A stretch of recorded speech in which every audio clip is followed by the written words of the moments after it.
9:04 p.m. and welcome to tonight Lunenburg Select Board meeting of Tuesday, November 10th, 2020. In accordance with the requirements of the open meeting law, please be advised that this meeting is being recorded and broadcast over the Lunenburg Public Access Channel. Town of Lunenburg, in response to the COVID-19 pandemic, is currently following the guidance from the Lunenburg Board of Health, Massachusetts Department of Public Health, and the CDC regarding the virus and steps communities can take to prevent its spread. All town facilities are open during limited hours and by appointment on other hours. Again, they're not open normal hours, but limited hours. In accordance with the governor's order suspending certain provisions of the open meeting law, General Law, Chapter 30A, Section 20, all public meetings are being conducted remotely. This meeting will be broadcast live through local access cable, also on Facebook Live on the Public Access Facebook page, and will be able to be found on the Lunenburg Access YouTube channel within 24 hours of its conclusion. In order to participate in this meeting with a smart device, as a phone, tablet, or computer, please use the Zoom application. And tonight's webinar ID is 909-174-0347. If you would like to participate but do not have a smart device and would like to use your telephone, you may do so by dialing 1-888-475-4499. And again, the webinar ID is 909-174-0347. If at any point you would like to speak, please do indicate so by raising your hand. If you're in the Zoom application, please locate the raise my hand button and I will see that raised. If you are on a phone and you'd like to raise your hand, you do so by dialing *9. I will call on people who have their hands raised at the appropriate time and in the appropriate order. The agenda lists all topics which may be discussed at the meeting and are those reasonably anticipated by the chair. Votes may be taken as a result of these discussions. Not all items listed may in fact be discussed, and other items not listed may also be brought up for discussion to the extent permitted by the open meeting law. Okay. So with that being said, I will call the meeting to order by roll call vote as is required. So as I see them, Ms. Adams. Here. Mr. Jeffries. Present. Mr. Marino. Also present. Mr. Dwyer. Mr. Dwyer. Here. Oh, okay. And an aye for me. Madam Town Manager, are you present as well? I am present. Okay. All right. So first order of business, I will hand it over to our trustee flag holder and someone who will lead us in the Pledge of Allegiance, Ms. Adams. Okay. Thank you. I pledge allegiance to the flag of the United States of America and to the republic for which it stands, one nation, under God, indivisible, with liberty and justice for all. Thank you. Thank you. You're welcome. I would start out today and ask if there's any public comment from the board this evening. Ms. Adams. I would just wish everyone a thankful Veterans Day for tomorrow. Usually there's nice ways to observe these things in groups, but thank you to everyone who has served. Thank you. Anybody else? Any public comment from the public? Mr. McDonald. Good evening, guys. Can you all hear me? We can. Okay. Thank you for letting me attend tonight, and I think you're getting sick of my face, but it is what it is. You're an honorary member. I know. I want to thank all the military people out there that are serving our country. We wish them praise and nothing but the best. We also want to thank their families as well as their families for serving in our great country today. So again, our hats off to all the military personnel. I'm here today to talk about the Salvation Army. As you all know, we're doing a parade this Saturday coming up. We're calling it our holiday parade. And it's kind of a two-way deal here that we got going on. From 8 a.m. to noon, we're going to be having a military vehicle located at the center of town. We're also going to have one located at the center of Leominster, Fitchburg, and couple different drop-off points throughout that. In Lunenburg, we put up a sign next to the Ritter. That's going to be our official drop-off point. You may have seen the sign on your ways of going around town. The drop-off for toys are going to be from 8 a.m. to noon. And what we're asking for you to do is buy a toy, bring it down to the drop-off point, say hi to the military person, thank them, and thank you for helping us support our children during this time. Now, it may not be a military vehicle, it may be a state police vehicle. At that point, at noontime from Fitchburg, we're going to be having a holiday parade. And this is a parade of, our theme this year is Rescue Christmas. And what we decided to do was get all our first responders, all our police officers, all the military people, the sheriff's department, state police, everyone's on board with this. They want to show every community how much they care about the people who live in the town. So this is our way of rescuing Christmas. And it's also our national kickoff for the Red Kettle. Now, our Red Kettle is going to be kind of handcuffed this year because of COVID-19, but that's not going to stop us. We're going to be out there in force. In fact, you'll be seeing my face again in a few weeks to requesting a boot drive. So if you guys can attend it, that would be great. If you guys want to bring your family down and see it, you're more than welcome. We plan on having Santa in the parade. We also have Mark Pedicure's military Jeep coming in town. So it looks like a very good day to do it. And we hope you have your support, and please come on down and have some fun too. It's going to be the start of a long holiday season for all of us. So with that, Mr. Chair, I just want to say thank you, and God bless the town, and God bless you guys for guiding us through this time. Thank you very much. Thank you, and I think it sounds like a great event. Good luck in that, in its attendance, and certainly for the cause. So thank you, Mr. McDonald. Well, thank you guys. I hope you have a good night, and talk to you soon. Thank you. Thank you. Any other public comment from the public? I will have a comment. First, I did last week, but I want to thank again the town clerk, her staff, and all the volunteers on election day for making it a very, very efficient, very safe, very clear election day. And I don't know if people saw the numbers, but from the unofficial total that I saw, over 7,000, I think it was like 7,040 people voted in Lunenburg. And the last I knew, there's around 7,500 registered voters, which means that, rough math, somewhere in the neighborhood of 94% of all voters voted in Lunenburg in one way, whether it was early, whether it was mail-in, whether it was drop-off, or whether it was in person. That is an astronomical number. I want to commend all the people of Lunenburg for making their voice heard, and for the town clerk and her staff and all the volunteers who had to go through that and get ready with all the procedures, do all the counting, do all the scanning. I'm sure it was a very long night, and I want to thank her and everybody there for doing an outstanding job. I'd like to thank our Representative Cena was in for a couple months, but basically our whole state legislative contingent is all new. We have Representative Cena, who won re-election after the special election a couple months ago. We have Representative Kushmarek, who won in the one precinct in Lunenburg, and the rest of his district is in Fitchburg, and Senator Cronin, who won as well.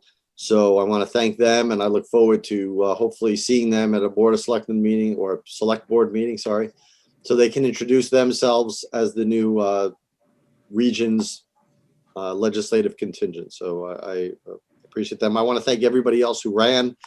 If you run at this level, in a campaign, it takes lots of time, lots of energy, lots of volunteers, lots of hours, and I want to thank everybody whose name was in there, vying for these seats. It's good to have contested elections, and it's good to have different voices heard. So thank you to all of them.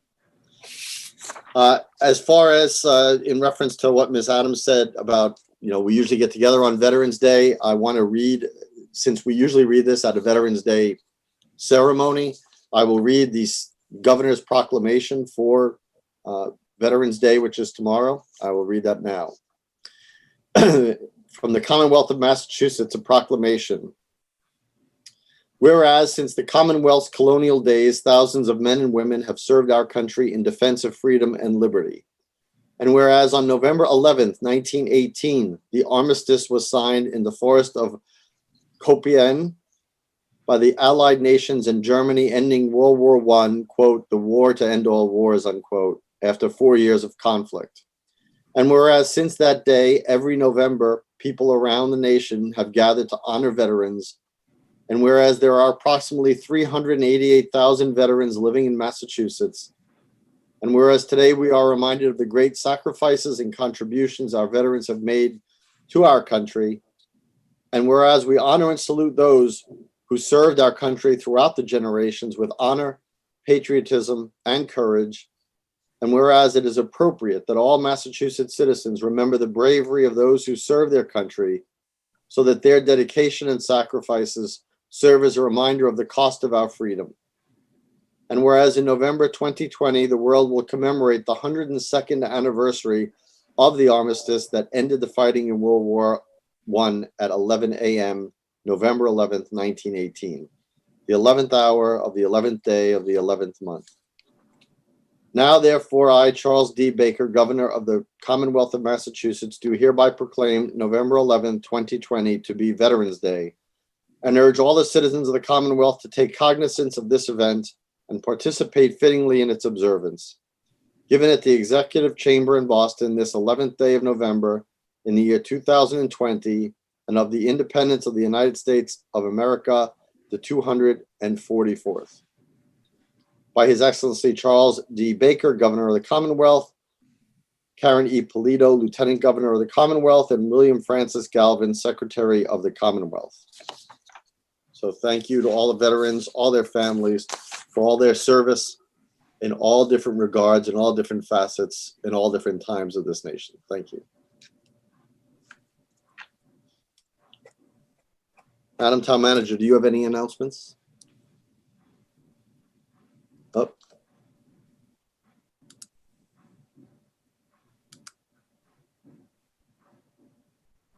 Do you have any do you have announcements?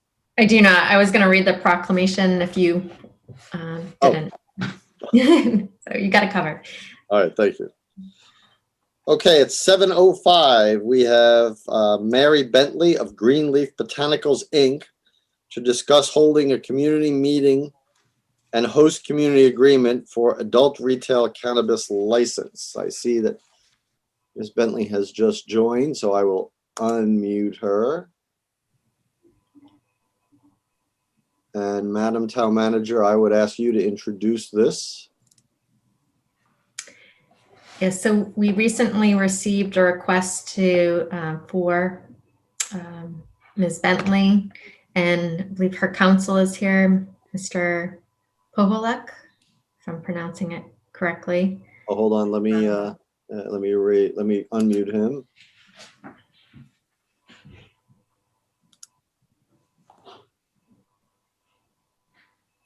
Yes, hi, I'm Constant Boholic, representing Greenleaf Botanicals and Mary Bentley. Okay, I cannot see. I'm trying to unmute Ms. Bentley. Okay. Just to further add, so this is just an introductory meeting for Mrs. Bentley. She does have some slides to review, just a description of the timeline, what's involved, but she will be back before the board at a future meeting to discuss the host community agreement. And in the meantime, they will be holding a community meeting at a future date. Okay. Ms. Bentley, if you can hear me, I am clicking on asking you to unmute, but I don't know if you're unmuting on your side or if you can hear me. She might be having some computer troubles. I'm not sure. Yeah, this is the world we live in today. And also, Mr. Chair, when we get to that point about her slides, if you can make sure the remote meeting coordinator, Neil Trahan. She says she's talking and it's not letting her. I don't know if it's on her end. Is she on a computer or is she on a I think phone? she's on a computer. I'm pretty sure. I got a text message from her. She must be on a computer. She says it's frozen. I wonder if she could go on her iPhone. Yeah, she can join from anywhere. I can give you some brief. I can start the meeting without her if that would be okay with the board. I can introduce It's myself. not, it's fine with me if it's okay with her. If you're representing her, you can. Yeah, make- well, I'm representing her and also the Greenleaf Botanicals as one of the founders also, so I can speak on behalf. I mean, if we can't get her in, I don't want to hold up the board. If you have the ability to text her, she may want to leave the meeting and join back in. Okay, let me try that. Yep.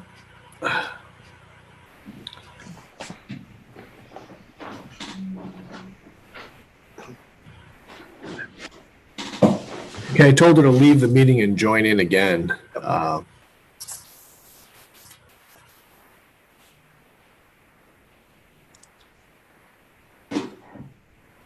Well, I'll be waiting for that. If you want to intro Sure. Mr. Pollock, that would be great.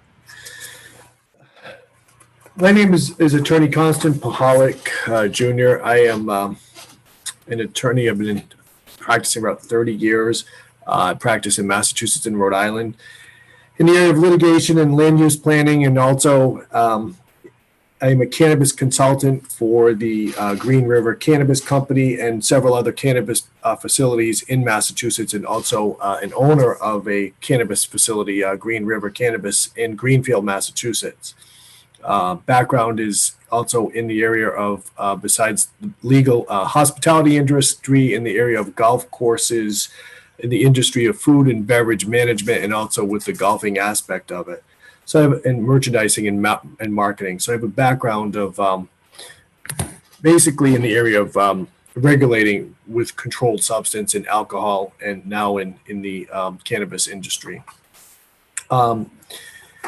Greenleaf is a corporation that was formed that is a adult use cannabis facility, and it's proposing to locate at 88 Mass Avenue in Lunenburg.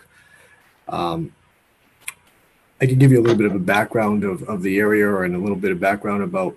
I think Mary Bentley's here right now. Here she is. She has just joined successfully. So Sorry about that, everyone.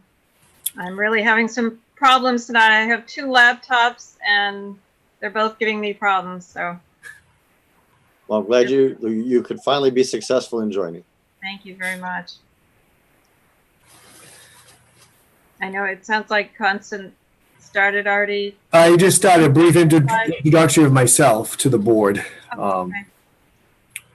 And Did we want to go ahead and, oh, there's Heather. Hi, Heather. Did we want to go Hi, ahead Mary. and, hi, do we want to go ahead with the slide presentation and just get right into that?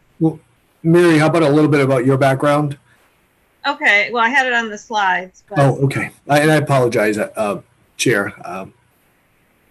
It's okay. We can go to the slides. I think Sure. our Hold up coordinator, one second. our remote meeting coordinator was bringing it up. So if either of you want to discuss it and just let him know when you want to change the slide. okay. Thank you very much. I can start it. And again, I apologize for the difficulty here getting into the meeting tonight. But anyway, the company that we have is called Greenleaf Botanicals. And could I have the next slide, please? And who are we? So basically, we're a local Massachusetts-owned business, and we're committed to dispensing a high-quality, independently tested adult-use marijuana and marijuana products in the Commonwealth of Massachusetts. And we have assembled a team of experienced professionals that have really a wide set of skills to assist us with this adult use marijuana dispensary. And the combined experience includes retail, public health, data analytics, legal, and marketing. Next slide, please. So this is just a little bit about myself. I have a PhD in public health with a concentration in biostatistics from the University of Massachusetts Medical School. And I also have a master's in public health from the University of Massachusetts in Amherst. That's the Graduate School of Public Health. My undergraduate was Boston College in Chestnut Hill. I have a Bachelor of Science degree in biology. And my work experience, I have been a public health practitioner and biostatistician for more than 20 years now. I've worked at Yale University School of Medicine as an associate research scientist, where I researched antisocial behavior, including drug abuse and so forth in children and adolescents. I worked for many years at the University of Massachusetts Medical School. I'm also a small business owner and operator in Massachusetts since 2015, and I have been a consultant for the Green River Cannabis Company since 2019. Next slide, please. This is just a little bit more of my background as an attorney. Graduated from New England School of Law in 1988. I graduated from the University of Massachusetts in Amherst with a bachelor's in political science in 1983. And I have also, in the area of litigation, in the area of land use planning and business development and consultant, my practice concentrates on in that area. And also I'm a cannabis consultant for cannabis facilities and also for the Green River Cannabis Company, as I stated earlier, which is an ownership interest in that particular facility. And I'm also a golf course facilities owner and specializing in the area of beverage licensing and food and beverage marketing and management. So we're proposing, so basically we're proposing to establish this marijuana facility at 88 Massachusetts Avenue. It's a 1,900 square foot unit in that particular building. I apologize, this is a very old picture of that building. I have a feeling most of you are familiar where this building is. It's very close to the Fitchburg line. I actually grew up in Lunenburg, so I know this area very, very well. And this is right on Massachusetts Avenue. It's probably located about 1.5 miles away from John Fitch Highway. So it's a highly commercial area. And so it really isn't, which is, I think, a real plus, is that it's obviously not close at all to the center of Lunenburg. It's away from all of schools. It's away from parks, playgrounds. It's really in just a complete commercial area, which I'm sure many of you know what this is. So this is going to be strictly a retail store. This is what we're proposing. There won't be any cultivation or product manufacturing at this particular site. Marijuana and the marijuana products will be transported to this site. And we were going to touch a little bit on security. There's a lot to talk about in that area, and we thought we would just touch a little bit on it tonight and then expand on it during the community outreach meeting. And no on-site consumption will occur at this site as well. Next slide, please. And this is a site plan of 88 Massachusetts Avenue. I apologize, it's a little bit small, to see it. But where I have the red square is the unit that we're proposing to have this retail store in. You can see it's actually at the back of this facility, this building, so really it's not going to be visible from Massachusetts Avenue. You can see a number of the parking spots. There are 39 parking spaces in this site plan, and individuals that come in, consumers that come into this store will be able to, park on the side and walk right into the store. Constance, did you want to say anything else about this? I know. Well, in addition, when Mary says walk into the store, they cannot obviously walk into the store until they're vetted. They have to be 21. They have their ID has to be checked. They have to be 21 years of age. They have to go through electronic security door after they're checked and they would then at that point be allowed into the store to purchase their product. And then they would have to show their ID again when they get to the retail sales desk, and then they could purchase their product at that point, and then they would then exit the store, and the door would, no re-entry allowed. We feel also this location is a great location because there's plenty of on-site parking, and in addition, there is a lot next door that we propose that we would possibly be able, that we're trying to work an agreement now with the owners to lease that lot to even have additional parking, which we don't really feel we'll need that, but just in case. So the facility really hones itself well for this type of establishment. Okay, next slide, please. And as you can see, these are just a couple of pictures of what the inside of a marijuana store would look like. There is security when you come in. That individual behind the glass is going to check IDs to make sure people coming in are 21 years or older. And the second picture just is an example of what the inside of, as I said, this marijuana retail store would look like. The consumer would, after showing their ID, would go into the retail area and go to a counter and choose the product that they wanted to buy and pay for it, and then basically leave through a door where they could not seek re-entry after they leave. Next slide, please. I think you were going to take this, right? Yeah. Now, this is based on Lunenburg zoning bylaw.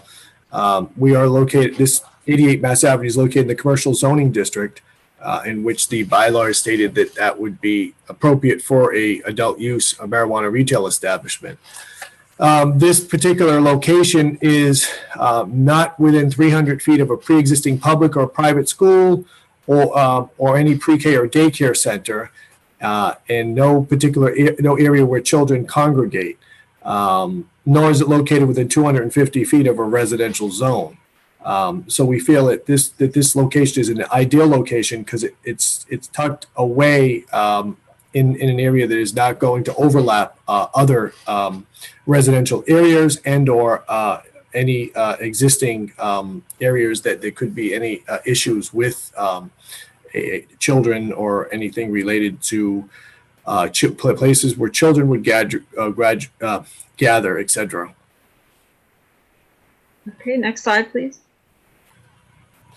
And basically, the compliancing with the local permitting, we would have to receive a host agreement from the town of Lunenburg, provided we could negotiate a host agreement. And I've given a proposed host agreement to the town for their review.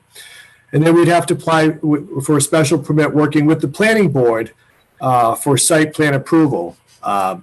And simultaneously, we would be applying for the we'd be applying with the Cannabis Control Commission at the same time simultaneously, and also we would work with the police department and the fire department and any state and local municipal locality to work out a security plan and just basically to make sure the facility is in compliance with the fire code. One of the issues that we cannot discuss in detail, even if we are in front of a select meeting, would be our security plan in detail, and that hence the word security, because it's a controlled substance. So that we would work out a security plan with the police chief and the police department regarding that. We can discuss the general aspects of a security, but in general, we would be working that security plan out with the local authorities. Okay, next slide, please. Were you going to do this? You were going Well, a typical facility such as the Greenleaf Botanicals, we would provide jobs to the community. And one of the areas is at least 8 to 10 full-time and part-time jobs. And we would be hiring from within the community. We would also employ contractors, local contractors and vendors from the community. And vendors, as far as growers or wholesalers, they would end up being in the Commonwealth of Massachusetts, or the closest ones that would actually supply the facility. We also would be entering into a host community agreement with the town, which would give the town financial benefits based on the sales taxes of a gross percentage, 3% of our products that we sell.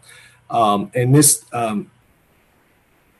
monetary payments would actually support the local community and be able to be addressed to the community to use this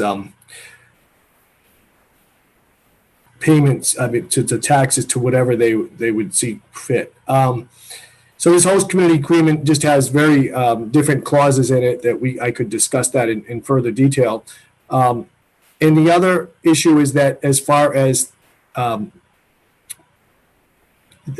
access to quality legal product for qualified customers, we will ensure that we only allow obviously age 21 or over to be able to purchase this product. But also what this does is this eliminates a current black market. If there's any black market in the area, the fact that we are a legal facility will actually cut down on issues.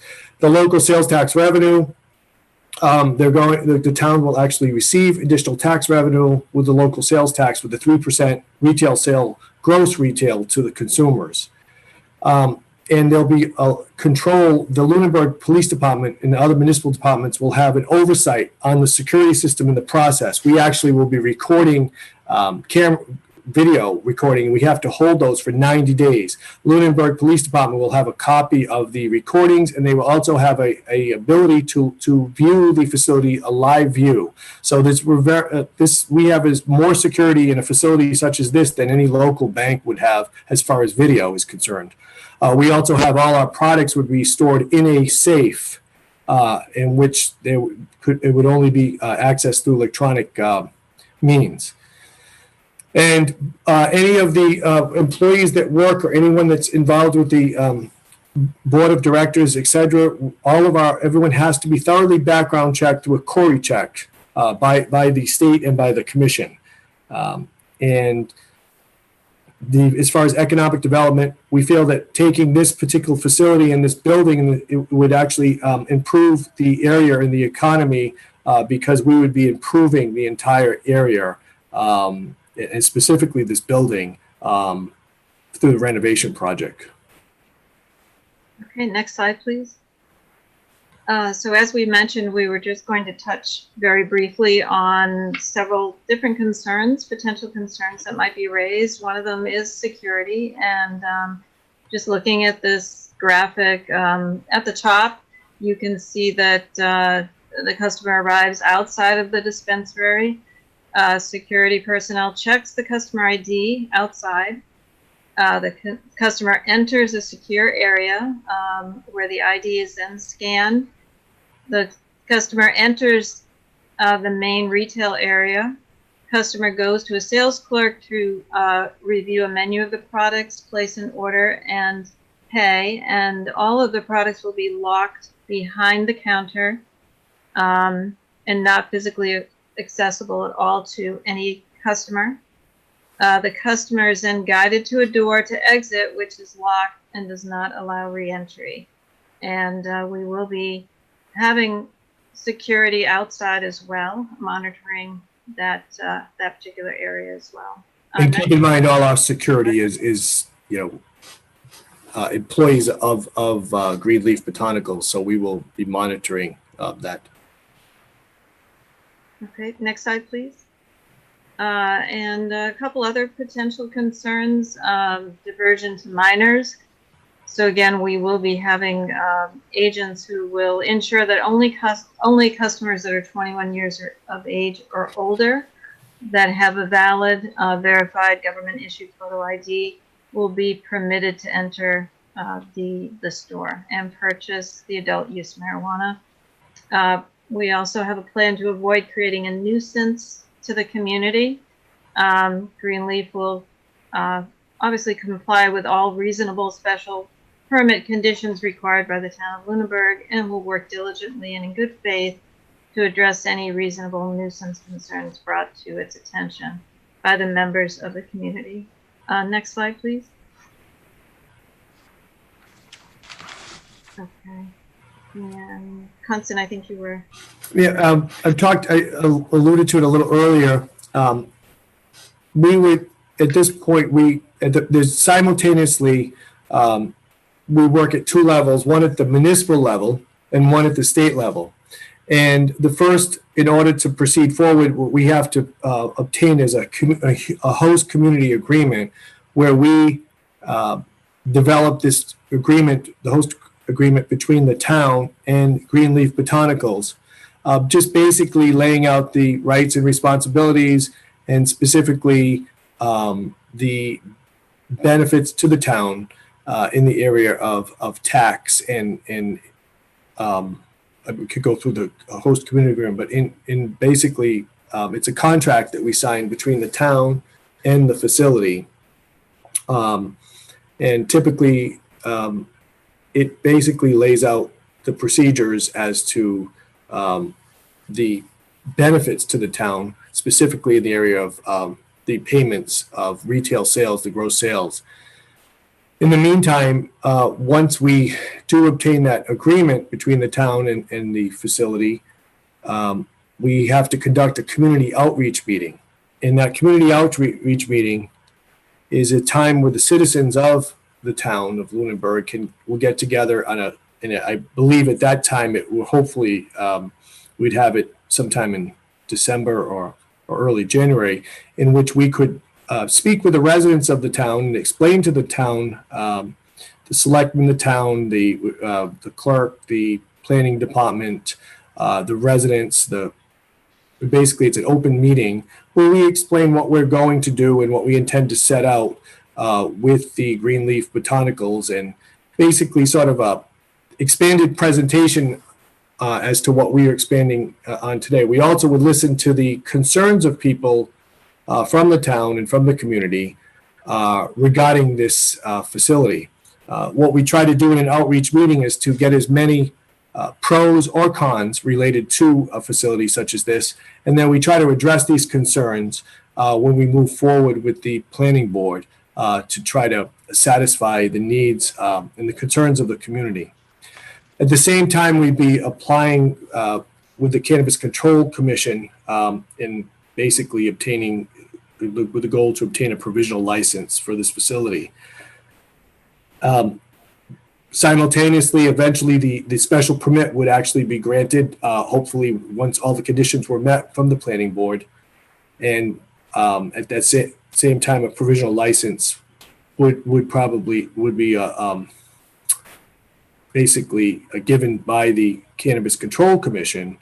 And then from that point, we would be working forward with the town, such as the building permit, it would submit the architectural plans to the building inspector to obtain the building permit to do the build out. And then we would, at that point, have to get architectural review from the Cannabis Control Commission and then start the build out of the facility.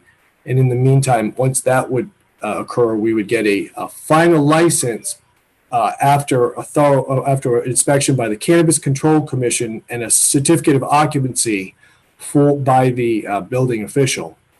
And basically, this process is a fairly lengthy process. If we were to start today, this facility more likely than not would not be open for at least a year and a half, or late 2021 or 2022, based on the backlog at the Cannabis Control Commission with the licensing, et cetera. So that's just sort of a rundown. No, excuse me, do you want to show the next, can we see the next slide? That's actually just This is just a timeline that we actually, a projected timeline from where we are or just prior to where we are in December and moving forward as I spoke to 2022. So realistically, we're talking May of 2022 in the perfect world, because of the process just takes such a long time to get through the Cannabis Control Commission for the licensing, and also by the time we get through the special permit process with the municipalities. Okay, and next slide, please.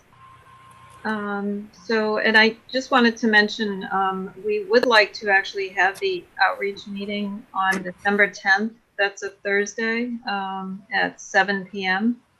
And I know I've been in touch with Adam Burney quite a bit, who's been really helpful. He's been great. And he, I kind of threw a few dates at him, and he said, that would work if we wanted to do it then. So, and he has mentioned to me about advertising and getting all of that going. But right now, that's what we're thinking, is at that Thursday evening, December 10th at 7 o'clock. So with that, that's our presentation. There's one other thing though, Mary, that I'd like to just present. I presented just a draft of a typical community host agreement that's been used in other towns and cities in throughout Massachusetts. The town of Lunenburg would basically could look at my draft and look it over with town council and to see if there's anything that in that particular draft that the town would like to add or et cetera, or further explanation. When we get into a further meeting concerning a host agreement, I'd be more than happy to go through the host agreement and provisions of the agreement. Okay, all right, thank you. And so at this point, if there's any questions that you'd like to ask us, or I know we're running way behind schedule here. My fault. I'm sorry again. Ms. Adams. Sure, I had a couple of questions, but my first is regarding to December 10th in terms of we looking for community outreach as a Zoom meeting. I mean, I'd really, with COVID and everything, I feel like Right. I would like people to truly have an opportunity to Sure. participate, and I don't feel like that's enough time with the holidays and all the confusion of hybrid learning. And I think it's important to do community outreach, and I think that begins by being a little bit more realistic with the constraints of outreaching right now. Sure, that's not a problem. We can work with the time. It could be, Yeah. would January be a better time at this point? I think so, just knowing that that's essentially a month away, and I just feel like communicating is so strained, and I feel like we as a society don't completely understand accessibility problems with our assumption that everybody's on technology, and we're going through hoops to try to put together real town meetings. In my mind, when we used to talk about these events and participation, I don't know how we create that on a Zoom meeting. I know everybody's tried with a variety of ways, but I certainly don't want the community to miss the opportunity to engage as is intended. Right. No, it's an excellent point. The thought was to do it on a Zoom meeting. I think many of us that are on, have meetings have gotten very familiar with using Zoom and or using some other technology. But you're right. There's obviously individuals that are not as tech savvy. So it's a good point.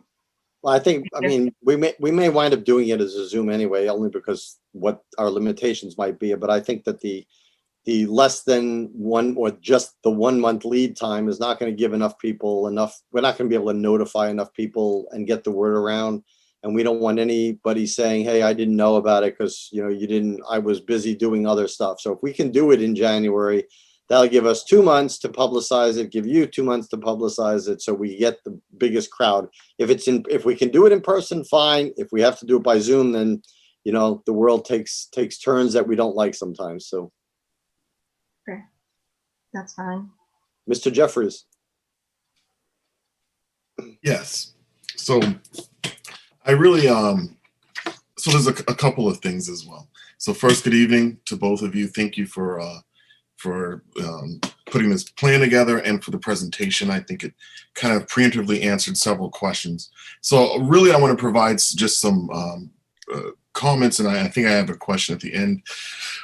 So I've gone to, I'm a property professional right now, but what got me into the business of property was working as a physical security officer for the Department of the Army. And so that's kind of what started my interest in property, was being trained on how to maintain high value items. So I've gone to a couple different facilities that sell marijuana, and I have to say, that several things are really consistent. One is that I find that the state law is very thorough. I find that the regulations over the marijuana industry are very thorough. I think that there's extremely strict requirements on the care, custody, and control of marijuana. From the time that it starts off as a plant to the time that you sell it, pretty much the whole thing needs to be recorded. Everything is by weight, and there's just a lot of security controls. And then I think, based on my own experience and training, that there's multiple physical security measures that are employed at these facilities.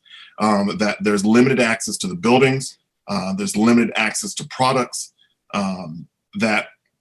there's limited opportunity for employee theft, that oftentimes, in this world, we have a trust and verify system. But I find that in my experience so far, it's you guys operate on a verify system in which everything is very well controlled.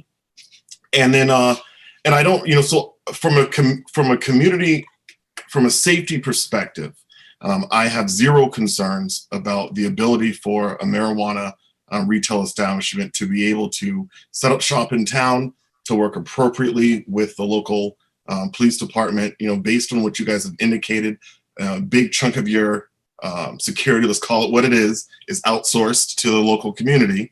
But by providing that live feed access to the police department, you really are helping provide the tools in the event that something happens. And really, now that we have a couple years of history in the state, we see that there's really, this is a very safe industry. So I believe that, following a community session in which there could be other concerns brought up, that, certainly we can work with you guys. But my initial reaction is that I think that you guys put together a very well put together plan. Regardless of my opinions about marijuana, I think that it's a safe operation. And I could see myself after a community meeting supporting a host agreement. Thank you very much. Thank you. Thank you for your insight. Anybody, any other questions from the board? I think this is an excellent introduction. We will take the draft host community agreement and review it. It will probably be on our agenda before whenever the community outreach is held, so that we can provide feedback to you through our town council. If you would like, we can notify you when we'll be discussing it at future meetings between now and then. Okay.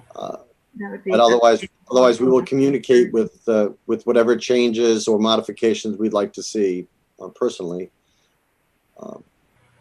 Otherwise, I think that we're in a good place. Ms. Adams. Sure. I had written down a couple questions other than the moving the date of a community meeting. And one is describing that building. I can visualize that there's space behind it. But in terms of security and everything, I find something that's more visible to be more secure. So I didn't know what your thoughts were on having something in the rear, which is traditionally a more dangerous place to have something located. I know the one over the line in Pittsburgh, although I'm not a fan of retail marijuana. You can see the security officer out front. You can essentially see everything coming and going. So I find the location in the rear, although maybe it's nice to not have to see it for those of us who don't want it here, I find it more concerning to have it tucked away. It is really not in the rear. It's actually the side. We say rear, but it's actually the side unit. This was actually the unit that the rental company actually used as the garage. And it's a very secure unit. It's all cinder block. And it's actually on the side. It would be visible from the street on the side if you look at the 88 Mass Avenue. Is it visible from the front of the building? You couldn't see the front windows as far as that for the front storefront there, but it's visible from the side is visible from the front. It would be visible from the front, from the street, because there'll be awnings in the front. I mean, on the side, you can actually see it from the road. Okay, I was just looking at the layout of it, and it looks primarily to be behind the store frontage of the other. Well, there is an overhang that's there, like a large overhang in which the rental company actually used to put products out there, to put machinery that they rented. So that where that overhang is on the left-hand side of the building, that you can visualize that it's visible from the street. But the structure's in the rear of the building. I mean, I'm looking at the side. You're not entering into a rear door. You're going to be visible at all times from the street. So if you came in the parking lot and you were to drive in, you would be on the parking lot to the left, and you'd be entering in the side door. You're not entering in the back of the building at all, if that's the question. But it's not a front door that actually faces Mass Avenue. No, it faces the side. And with this, Other I can just question. add, and with the security too, I know Constant actually knows more about that end of it than I do, but I know will be very secure. We'll have security cameras. I'm sure there'll be probably some lighting back there, which will be installed. So I'm very confident that it's going to be a very, very secure location.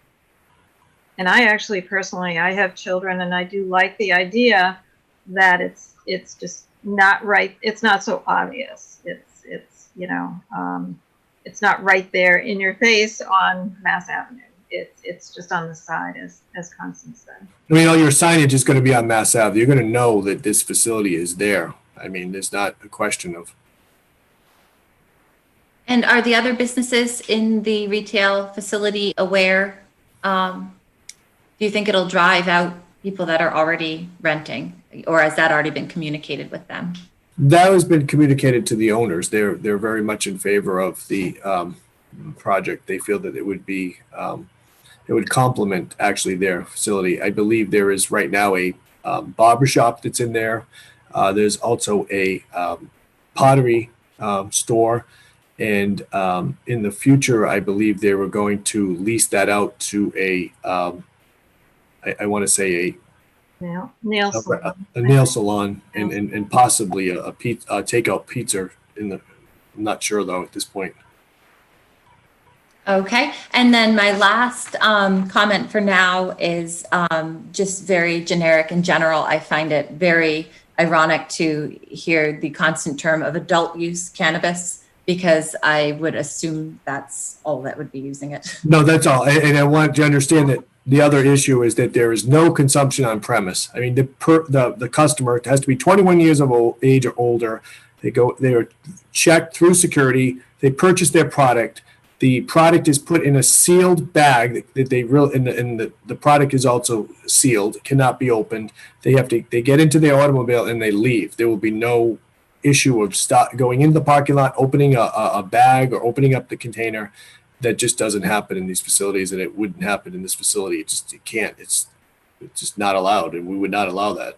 No, I understand the rules, and anybody who's followed along, I'm not for, in a general sense as a citizen, the commercialization of drug use. I have a background. I have my doctor of pharmacy, et cetera. We all have fancy titles, but I truly have concerns about this being in the back of the building. I like the one down the street is very visible. And I think we have a few hurdles here, but I'll keep half my notes to myself. And see, the only issue that I say is from a security standpoint, it's a very secure unit where you don't have glass in the front and you don't have any visibility from the front concerning street visibility of inside the center, because a lot of the facilities have frosted windows that you could come in and but most of them just do not have any you don't have any windows, and what was very attractive about this particular unit is the security aspect of it. That's what I was very attracted to when Mary showed me this unit. Excellent. All right, so our board, please read through the draft community host agreement for future meetings. Mr. Pahalik and Ms. Bentley, thank you for introducing the business to us. We appreciate the time. We appreciate the presentation. And we will get back to you about a good time. Probably if you've been working with Adam, since Adam's on here, we can Yes. work through him to try to find out a good time to do the community outreach meeting, whether it's in person or Zoom, but sometime in early January. We'll shoot. Okay, great. Very good. Okay. Well, thank you very much for your time. Thank you. Very Thank you. nice, everyone. Thank you. Okay, thank you. Bye. Bye. Bye now. Okay, at 7:30, we have a meeting with Brian Marchetti of McCarty Companies regarding the Flat Hill Road drainage discussion. So let's see, we want to unmute Mr. Marchetti. Do you say Marchetti or have you anglicized it to Marchetti? It's been anglicized to Marchetti. I'm sorry to hear that. I'll call you Marchetti then. No problem. I'm still trying to fight the battle. Of course, I have Mr. Oliver, so I have to fight it with him too. It's all sides. And let's see. I think Miss Whalen will probably want to speak on this too. And Mr. Bernie, are you going to participate in this section as well? Should you be unmuted? Yeah, let's unmute Mr. Bernie as well.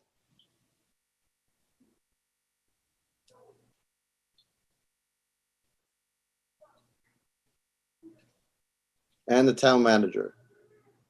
I mean, heck, that just makes about everybody, so. All right, so for those who don't know, well, I'll let the town manager introduce this, but I do want to make a comment after the introduction. So, Madam Town Manager, if you introduce this issue again. Certainly. Thank you, Mr. Chair.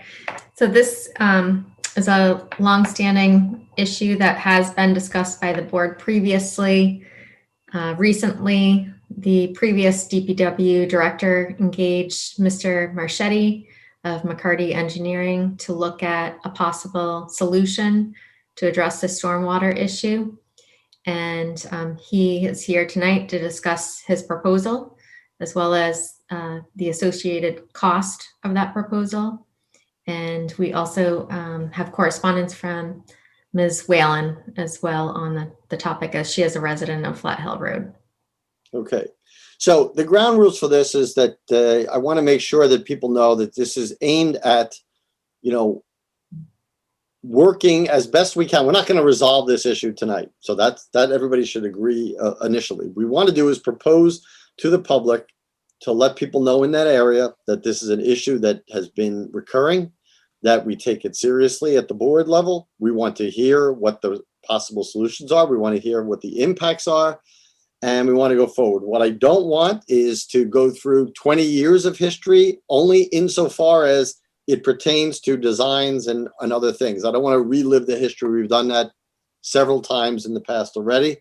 And I think we all get a feeling of where it is. I don't mind people referencing it if it points to one specific fact that needs to be brought out.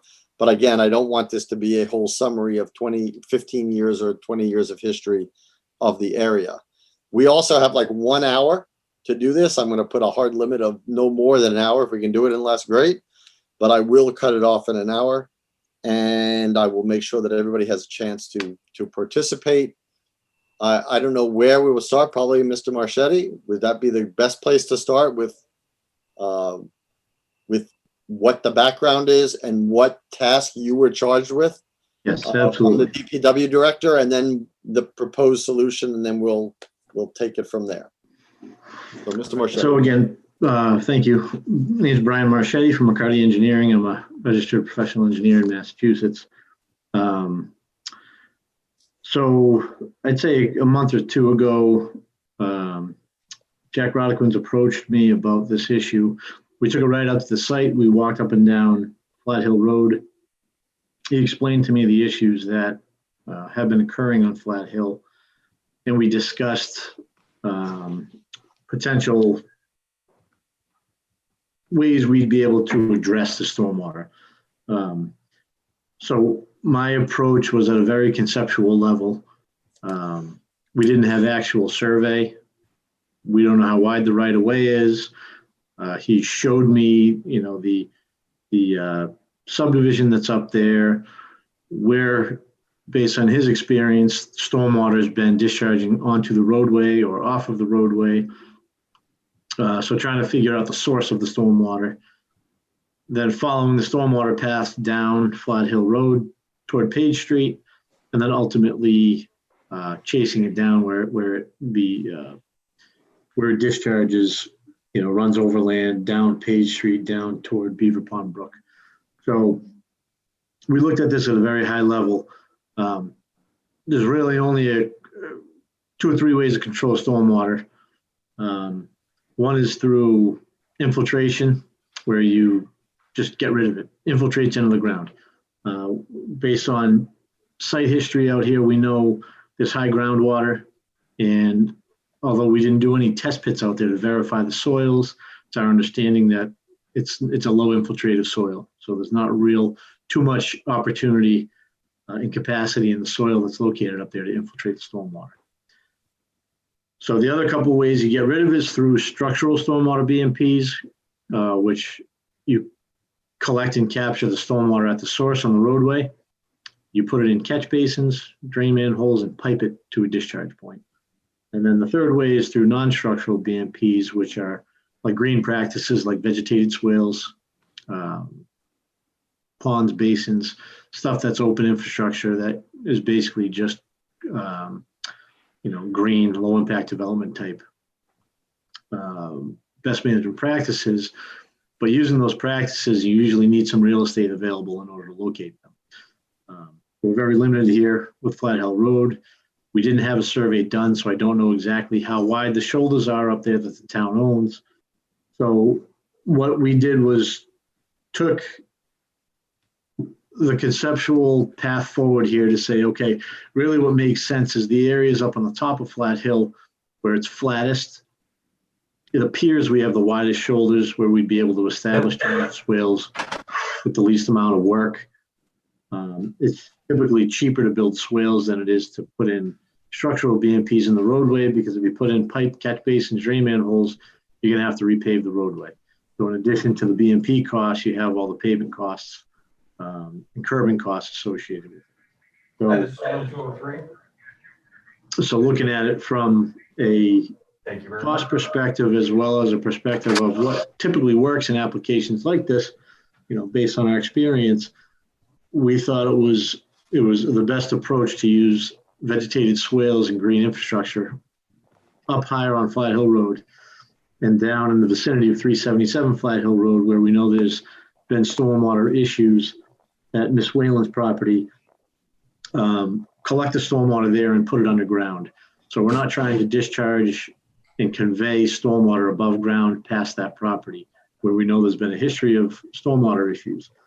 So the goal would be to collect it just north of 377 Flat Hill, collect it in a catch basin or some other type of structure, and convey it underground from that point on in a southerly direction down to Page Street, and then turn in an easterly direction down Page Street again in a structural system, so underground piping down to an outfall point. Let me interrupt you here, Mr. Sure. If there are diagrams that you would like to have displayed, I believe that our remote coordinator has them available and that we can show them. That's perfect. Yep. So just to briefly retrace my steps, if you look at the northernmost edge of this drawing, it's the blue line up top, just north of Cortlandt Circle. That's the edge of the roadway right now that has an existing riprap shoulder. I think it was intended to be some sort of swale or just for stabilization. It's not graded like a depression, so it looks like stormwater runoff just collects over there. It runs in a southerly direction and it goes over Cortlandt Circle. There's no culvert underground. So in this concept plan here, I showed a proposed culvert that would go underneath Cortlandt Circle to the south side and continue to run down to the vicinity of I believe, I don't have the address, but it's right across from the house on 305 Flat Hill. There's an existing culvert that goes underneath the roadway. So propose to extend the swale down to that culvert, utilize that existing culvert so we don't have to cut through the road again to convey the flows in that swale to the east side, which then runs down to 377 Flat Hill along the shoulder. So there is a wide shoulder. Again, we didn't have survey, so I don't know the exact extent of how wide we could actually make this drainage swale. But the detail that I provided on this plan would require about a 10-foot wide, a 10 foot of property in order to give us 2 feet of depth. If we provide 2 feet of depth, a typical culvert you're going to use is a foot, so you'd have a good foot of storage above it. If you use check dams in there, it'll slow the water down so the water's not running down the road fast. Check dams provide additional storage volume for sediment to settle out. So it really is an effective BMP to remove suspended solids and convey stormwater runoff. And if there's a couple of feet of storage, you have a good amount of storage volume. So if there's that much water coming down off this hill, this should provide a pretty significant mitigation BMP to slow the water down. And then we'd collect it just north of 377 Flat Hill and put it underground and then pipe it the rest of the way. The structural BMP, so from 377 Flat Hill down, it's shown along the shoulder, but it could just as easily be in the middle of the roadway. Again, we just, without a real survey, I don't really know how old that roadway is or how long it's been since it was paved. So that's just something to consider when we're looking at costs, whether we're able to put it through the shoulder of the roadway to avoid having to repave this full length of Flat Hill Road, because it is several thousand feet. Or I know there were comments received from the abutter that, you know, this is a scenic road, so any type of shoulder impacts we do out there could result in having to remove trees and rock walls and things like that. So, you know, again, it's concept level. So all of that can be avoided if we do put this infrastructure within the street footprint. So if you follow the full extent of the blue down to Arbor Street, and then you take a right, or I guess a left, go in an easterly direction down Arbor Street, where the blue line ends, there's currently an existing outfall that discharges to the south side of Arbor Street. It's a several 100-foot drainage channel that ends at a small pond on someone's property. So we looked at this in a couple different ways. We're taking stormwater runoff now from another area north of the site, and now we're discharging it to somebody else's property. So without doing a full stormwater study to figure out how much water it is, it's hard to tell what the impact is going to be. So what I did here was provide an alternative, which is the magenta line or the pink line that continues down Arbor Street. If we just go with the extent of the blue line, Isn't that Page Street? I'm sorry, it is Page Street. I keep thinking Arbor. I apologize. That's Page Street. So if we discharge at the end of the blue line, it discharges to a drainage ditch, which runs down to an existing pond. It's uphill of the Beaver Pond Brook, which is the ultimate receiving water body for all of this area. But the flows from that pond, I believe, is over land across several other properties. So just as an alternative for us to consider, if we do go look into this in for deeper detail, instead of discharging at the end of the blue line, if we continue with catch basins and drain manholes down to Beaver Pond Brook at the bottom of the street or at the bottom of the hill, then we bypass all those properties, and ultimately we're not causing a potential stormwater flooding concern across the other properties. But it's almost doubling, you know, not quite doubling, but it's almost doubling the length of buried stormwater infrastructure, so pipes and manholes and catch basins. So the costs obviously would go up. So so that's the overall conceptual view of this. I know it's a high level design. We didn't have survey. I didn't do actual hydraulic calc, so, we just labeled it all 12-inch pipes. It would obviously, the more water you put in it, the bigger the pipes are going to get, the bigger the infrastructure is going to get, and the costs are going to go up. But this is a good first level. What makes sense from what I can see and from my experience in the land area that appears to be available to us to use in order to convey the stormwater. The other option here is, I know it's a scenic road, so I don't know if the town has any specific regulations about what you can do on a road. But if there isn't enough shoulder available for these BMPs, we could always curb the road with bituminous curb and then put in catch basins along the whole thing. So it's all underground structural stormwater BMPs. But again, anything you put underground is more expensive than putting at-grade BMPs like the swales. So that would just have an impact on the cost. So that's the high level overall view of what we did and the reasoning behind it. Okay, so if I may, I have a few questions. Certainly. So the first question is, and I can appreciate that you were given a high level problem and you've come up with a high level potential solution. Mhm. But I have to say, I mean, without a real hydrological study about how much water is coming down there, how we possibly know what we're proposing is going to accommodate that kind of water? Like, wouldn't we have to know that?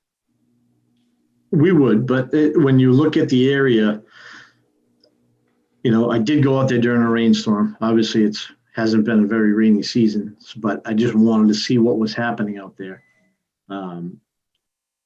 And being that the stormwater, the location of this is really at the top of Flat Hill, at least from what was explained to me, the stormwater starts, the issue's been starting at the point of where we're starting at Cortlandt Circle. So doing a full hydrologic study it would take a lot of effort knowing how the whole stormwater infrastructure system works coming off of the Cortlandt Circle subdivision. There's a detention basin up there. I don't have the details on where that discharges, if it's connected to the shoulder, if that outfall flows. So there's a lot of pieces that have to go into this. The shoulder of the road, like seeing where the roadway up there is crowned, seeing the size of the swale that's out there now and the culverts that cross underneath Flat Hill Road, they're small culverts. So it doesn't look like to me that it's a significant volume of water that's, just flooding and roaring down this water. So having a vegetated swale that's, 10 feet wide, 2 feet deep, it's a pretty sizable BMP that can carry a lot of water. And depending on the amount of water that ends up at the end of it, I just showed a catch basin as drainage in it. There's many different alternatives we can use to make sure we can convey that underground. But once we put that in a pipe system that goes underground, it's all a matter of just pipe design. It's a pretty simple process. And yes, we would have to do a hydraulic analysis and calculate the sizing of the pipes, when we get to that. So just two other questions. What is the proposal? What is the distance of the roadway affected if we did it with piping? How much linear feet of distance are we talking about? Let me see.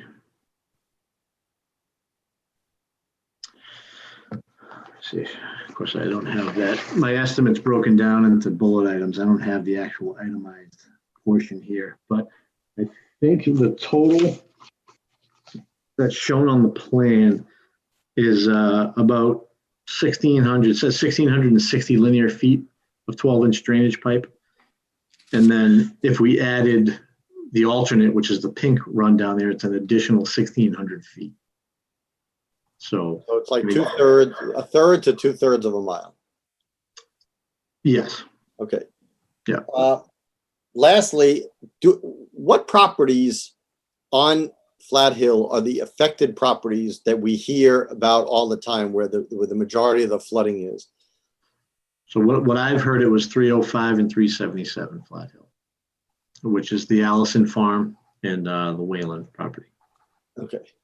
Because my concern is if the solution is going to pass by all these other things, I'm always affected when you disrupt the road, when you disrupt the land, you could adversely affect other people. So you just kind of move the problem around. I mean, not saying, again, I'm sure that's something you address, but just a concern of mine when you start disrupting other places to get rid of one problem. And that's why we added alternate one, because after we looked at it and then saw where it discharged and then use the Stream Stats website and you kind of follow the drainage flow path of where the stormwater goes from there, you know, it showed it flowing across several other properties. So that's why alternate one was added. You know, it's my opinion that you're fixing, if we go with just the blue, you're fixing a problem in one location, but then you're potentially creating a problem in another location. Right. But you're not going to know until it rains. And then, you know, so it's almost better to look at it big picture and understand that, yes, it's going to cost more money, but you're mitigating a lot of heartache down the road by conveying it down at the low point at the bottom of the road to Beaver Pond Brook, which is its ultimate point of discharge. Sure. I'll open it up to the board. If anybody has any questions right now for Mr. Marchetti. Ms. Adams. Sure. I have a question with the discharge in terms of bringing it to a pond, and it's really bringing quite a bit of storm water. Like from an environmental point of view, what happens to the body of water that's receiving it? Because I know living on the lake, drainage into the lakes is creating a lot of negative impact on different spaces. So creating a new outlet and everything, is that something that can just be done, or is there like an environmental consequence of all this road salt and everything ending up in a pond? Yep. Typically what happens is the stormwater management standards. So if you meet the DEP standards for these type of projects, you install BMPs that provide a specific level of pollutant removal. Vegetated swales and things like that are, they usually give you a better performance, better TSS removal. They provide phosphorus and nitrogen removal. So things like that. So it's another benefit of opening up and using swales up at the higher end. This system really assumes we're collecting the water from the high point. So just from the high point on top of Flat Hill, and not necessarily, we're not putting catch basins along the rest of Flat Hill and along the rest of Page Street. That's really just conveying the water from up high down to the low point. So really the only stormwater with catch basins that we had proposed was up in the vicinity of 377.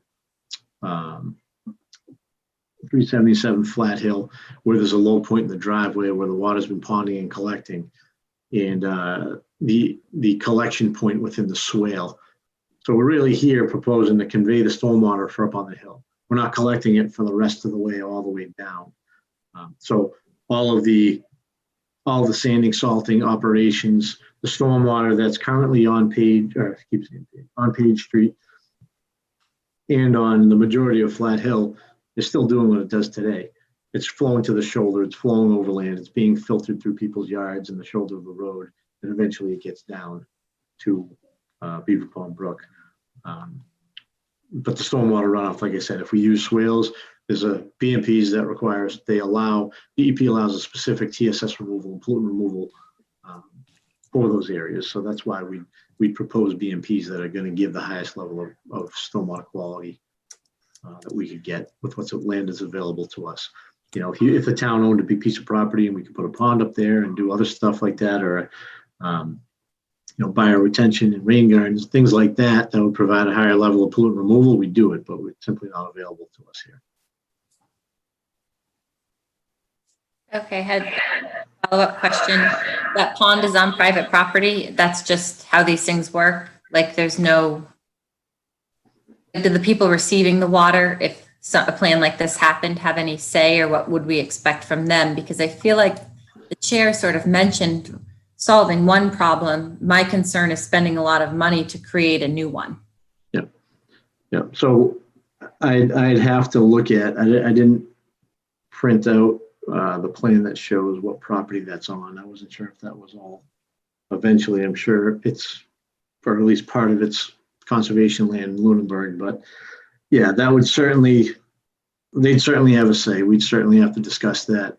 That would be part of the study we do. We'd calculate kind of the overall impact to that water body. We could study the size of it, the volume of water, and we could easily calculate based on its square footage and size, based on the volume for the 2-year, 10-year, 25, 50, 100-year event. We could show the volume of water that's going in there and how it would have a millimeter impact on the elevation of the water level within that pond. It's overall would be a pretty small number. So we just have to quantify that in the detailed type of design. Mr. Jeffries. Yep. So thank you for the information you provided so far, Mr. Marchetti. It sounds like there's a lot more information to be learned. And so what are the next steps in the process for you, and what are those timelines looking like for you? I think the next step really should be, we would need, the town's going to have to spend money on survey. So that's kind of the first and foremost. We can only do so much without knowing what area is available to us. I think knowing the exact width of the right of way, it may be pretty up to date in your GIS system. I'm not sure. But if you decided that, piping it underneath the pavement is the right way to go, that's your safest option. We likely wouldn't need to do survey for the whole run, but detailed survey more up in the vicinity of 305 and 377 Flat Hill and up toward Cortlandt Circle would certainly be required. So I think having a survey done, getting as much topo information as we can, maybe even having the surveyor stake the right of way every 100 feet or so we can see what we're dealing with. Then we can really tell what we can fit for a BMP up in the higher elevations in the vicinity of 305 and 377.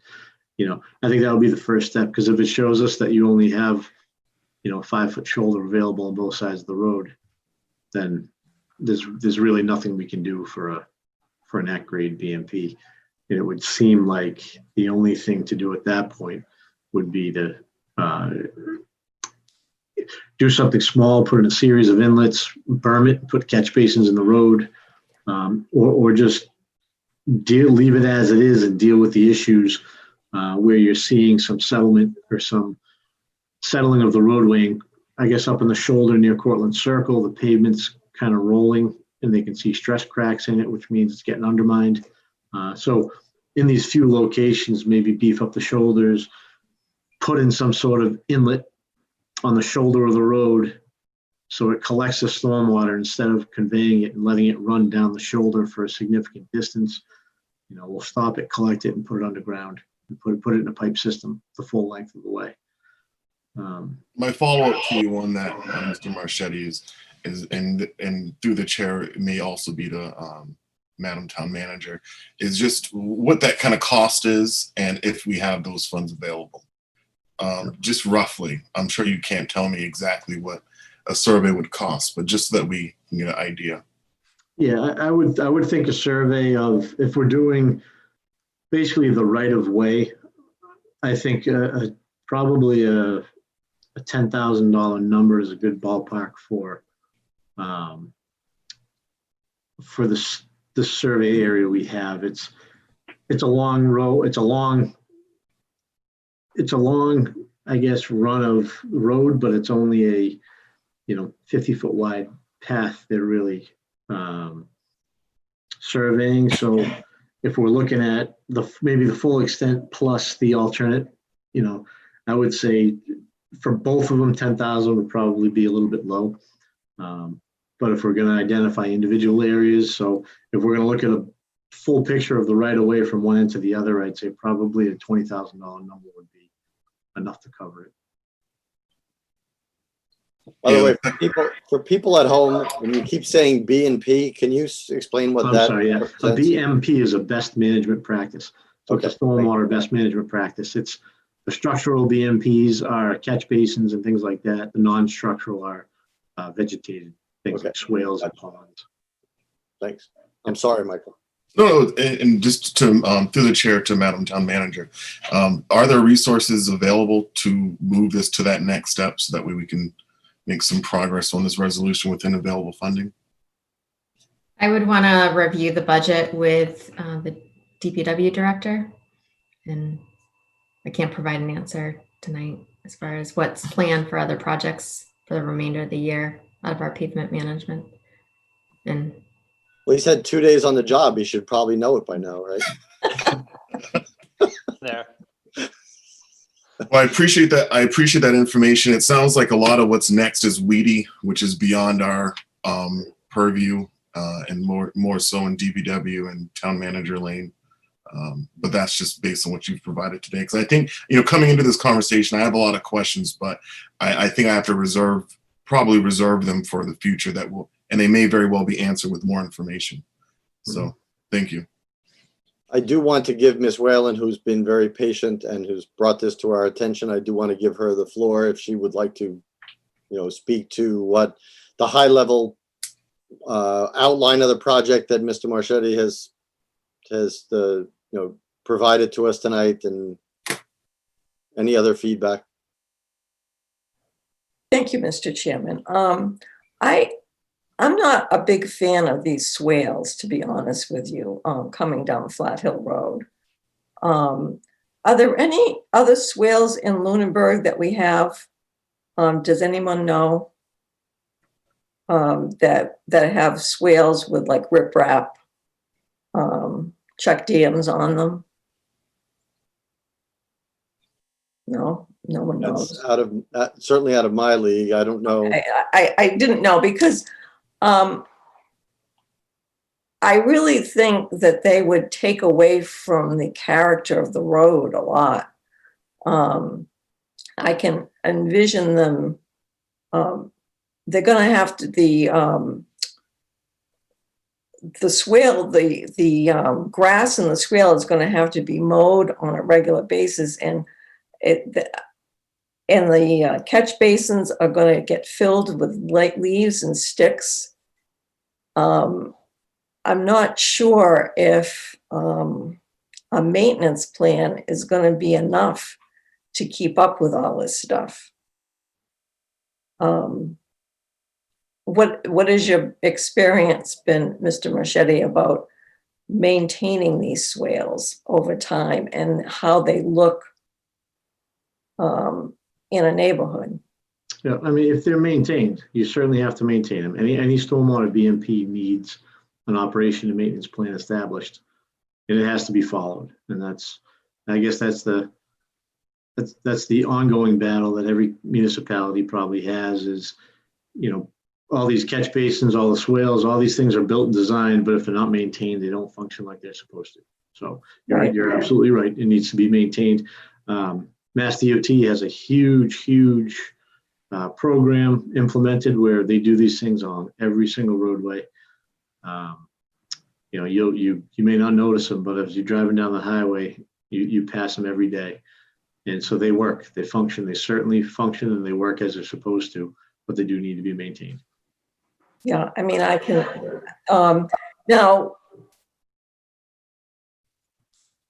are you aware that head wall has actually two culverts that are pipes or inlets or whatever, I don't know all the terminology, that actually discharge into it? Yes. Okay. Because I did see that. It was shown to me. So one of them comes from a pipe closer to the house, the 305 Flat Hill, and one comes from across the street. Okay, because that wasn't noted on your plan. That's why I didn't know if you were accounting for that water or not. Yeah. So if you looked on the plan, right up at 305, right at the house, it says existing culvert. Right. So that one crosses over, but it at the head wall is where I started the swale. So both pipes would be discharging to that swale. No, I mean the ditch in culvert at the top of 360 Flat Hill. There's another one further down that empties into that head wall. There are two 12-inch pipes. Yes, yep. Yep, Okay. and one of them comes from across the street, which is the 360 and. Okay. Yeah, so I do. I know it's there. Like I said, this is a high level. The swale is meant to capture all of those culverts coming across the street. Okay. Now, around the corner on Page Street, there are already catch basins and underground pipes in place for a section of that. Yes, yep. And that's where you see the end of the blue line.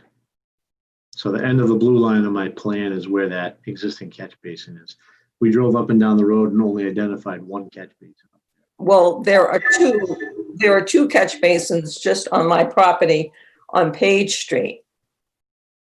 You have to go out there and uncover them a lot. I go out there and dig them out a lot. So it must have been covered when we went out and looked for them, because I didn't find them. Which goes back to the maintenance. You know, they need to be maintained in order to function properly. I mean, there's two there, and so your plan is putting in all new pipe along that area, or are you using the existing pipe? The plan would be to use the existing if it was sized adequately to carry this flow. Okay. So if we find that there's too much volume and the existing pipes aren't sized big enough to carry it, we'd have to replace it. Okay. And I guess that this, are you aware about the entrance that goes into the field at 305 Flat Hill Road? Yes. Yeah. So if that's wherever that entrance is, we just either cut the swale short. You know, we'd make sure that the entrance would be able to still be maintained and used. Okay, because that's quite a few feet up from where you ended it. Yeah, and it could also be a riprap. You know, the access could be through a 20-foot wide stretch of riprap. You know, water flows through riprap and you can drive over it. Okay. I guess the discussion for the scenic road would be in another Meeting. Yeah, I think if a survey is done, it'll identify the walls, it'll identify the trees, and if we see that, you know, we just can't install this type of infrastructure off the shoulder, then it just forces us to put it in the middle of the roadway or somewhere in the roadway so it doesn't impact the shoulders. Okay. Well, I think that's a good place. I think we need to go to that next step and do the survey and find out when we can budget the money to do the survey so that we keep this going. I know it's come up several times in the past years, and I don't know about anybody else, but I really want to get it addressed in the best fairness to the landowners, to the town, to everybody. So I don't just want to kick the can down the road or push the water down the road, as the case may be. I mean, I think we really need to address it. So, Ms. Adams. Yeah, I was going to follow up on the sentiment you just said, and this goes years back in terms of the advocacy. So we're heading down lots of different directions. Some sound expensive, some sound more localized. But I think the good news is that now that it's, you know, very formally been identified, I think the advocacy paid off, and certainly I think we'll have a solution. Okay, so Mr. Marchetti, if you, I don't know who has to take that next step with you, between you and the town manager and the DPW director and the planning board with the scenic road. Well, I guess that's a little bit down the way after the send. So I think if you'd like, I'll get a couple of quotes from different surveyors to do the work and then pass it off to you guys to review. Yeah, work with the DPW director and certainly. he'll work in conjunction with the town manager. So I think that we need to get that to the next step, and Ms. Whalen, we will continue to keep you posted every step along the way, so we know.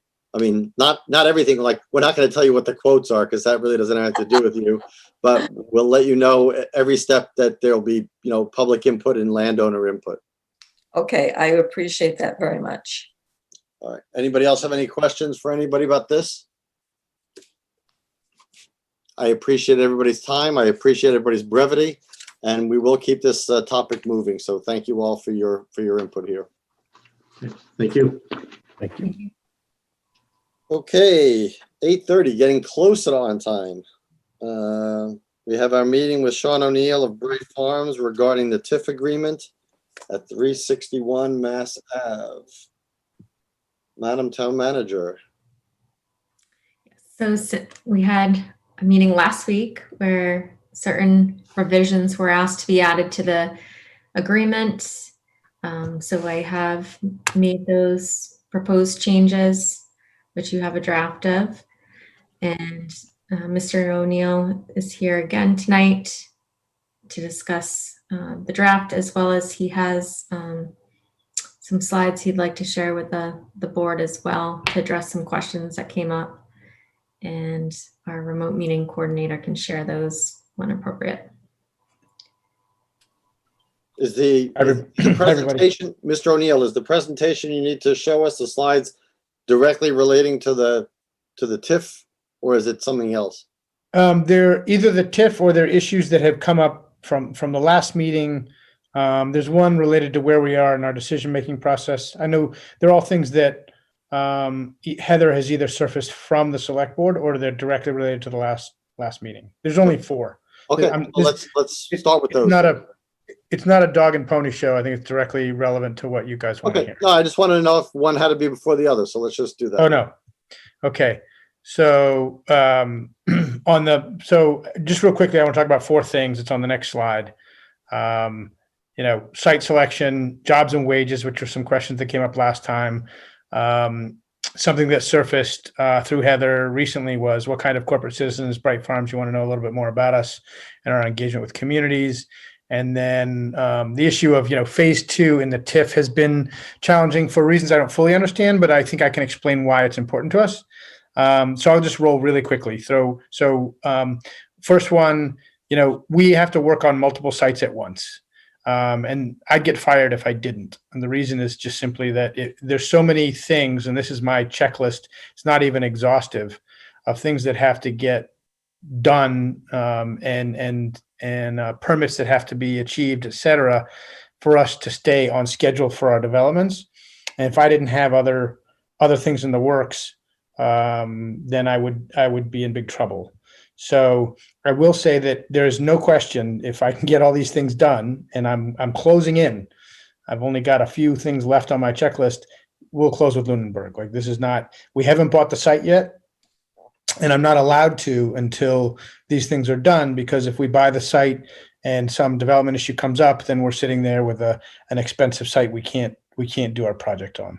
So that's just the inevitable facts of life of what we have to do. It's not. It also is why, the tax increment. This is the end of my little spiel here. Is that the tax increment financing really is important. It's an inducement to us because we do have to work on multiple sites. So if you go to the next one, good questions came up about jobs and wages. I think. I'm not a public policy. I'm not a policymaker, but I did used to consult in the public sector and in public policy issues.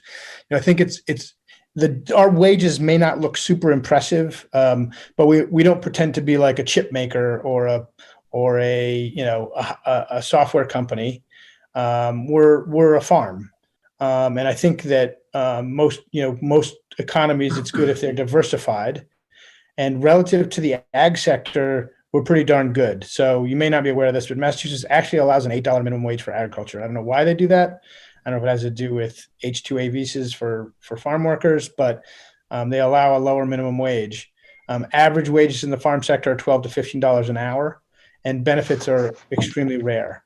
Everyone in our company gets 401k and healthcare, and we're wildly above the average. And so this question came up last time, and I'm just trying to reflect that our wages, depending on the position, are quite dramatically higher. And the jobs we're talking about downsizing are the pack room that I said, as I mentioned, they're jobs that are hard to keep full. So the 18% above the average low ag wage, those are the jobs we're talking about turning into higher tech, higher wage jobs, so that there's some automation coming in there. And so we'll go from 20 to 8 or something like that of those positions. And the people who stay in that job will be more like techs, and they'll have more technical training. If you go to the next slide, you want to know what kind of corporate citizen Bright Farms is. I'll just cite 4 things, and it's not exhaustive, but these are things that I think I can talk about with some confidence about who we are. So the first one on diversity and inclusion, we should have been more active before the events of the summer and George Floyd, but we've certainly been active since then to create a diversity inclusion committee that I happen to serve on. I'm the only white male on it, but that's part of the diversity. It would be good if we had more, but I'm the sole member of that on the committee. We've also got 8 Can't Wait as one of a policy that we're trying to promote locally. We haven't tested. We haven't fully rolled that out as our policy. And in fact, Lunenburg was the first place we really tested that as an approach to how we want to work in communities. If you don't know what 8 Can't Wait is, they're basically 8 policies regarding police brutality that need to be put in place, we feel, for effective reduction of police brutality. And there's a lot of data to support those as effective policies. And as a sort of an experiment, I floated this with Heather, and Heather asked the police department, and they said that their own policies were compliant already with 8 Can't Wait. It was a useful process because it's helping us to think about whether we can make this a standard policy for everywhere we go. I don't know of another company that's saying, hey, we're not coming there unless you have this in place. But we're exploring doing that, and Lunenburg was our first foray into that. We form partnerships with food banks everywhere we go. And during COVID, we had a major public campaign in support of first responders at the height of the pandemic that included catered meals for first responders in some areas. And we did some major food bank donation drives beyond our own contributions during COVID. So everywhere we go, we have food bank partnerships. We do public and school tour programs on hydroponics and growing. And during COVID, we've had to turn those into virtual tours. And then we donate waste to farmers for feed, for feed and compost. And then if you go to the last slide, the question has come up, why do you want to have phase 2 in the TIF? Phase 2 is part of the whole consideration. We want to come to a town in Massachusetts, hopefully it's Lunenburg, to be successful, grow as large as we can, increase employment, and provide more tax revenue. And the TIF is an inducement to make that happen. And so phase 2, we're not coming just for phase 1. We want to come to grow and be successful. And so the phase 2 and having the incentive for phase 2 is a key part of that consideration.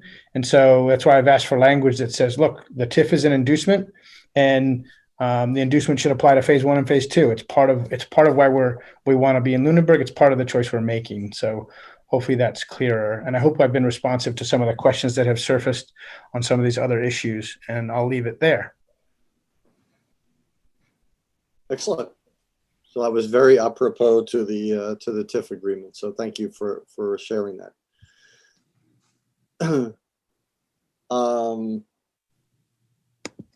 So let's go to before we go to the TIF, I want to say that as one member of the board, I certainly appreciate your choosing us as a possible location, and we certainly agree. I can personally say that I agree with all those things you just mentioned in there, especially as your role as Bright Farms as a citizen of the community, and your importance of phase 2, and I share those. I mean, we want to be the place where you host this, but we want to be under the right terms for all of us, and I think those express for me a lot of those terms. So I want to thank you for sharing that vision with us. So we had some changes that I see we have a document that was basically reflected the changes that we talked about after the last meeting. In particular, the 2 places where the employment and putting the basement on the number of employees at 48, which was included. And also the acknowledgement of renegotiating a TIF in the light of a phase 2. Did the board get a chance to review this document that was sent to everybody? Okay. So, Madam Town Manager, is Town Council okay with this document before we even go further? Had they ever reviewed this? They have reviewed it. I denoted the changes that town council recommended on the sidebar. Yep. Which were not lengthy and not many. Have those been shared with Mr. O'Neill? Yes, this document that the board has tonight has been shared with Mr. O'Neill. Okay. So And does I would just through you, Mr. Chair, would ask, I think there was one comment. So if we address that fully about phase 2 in the section, hold on.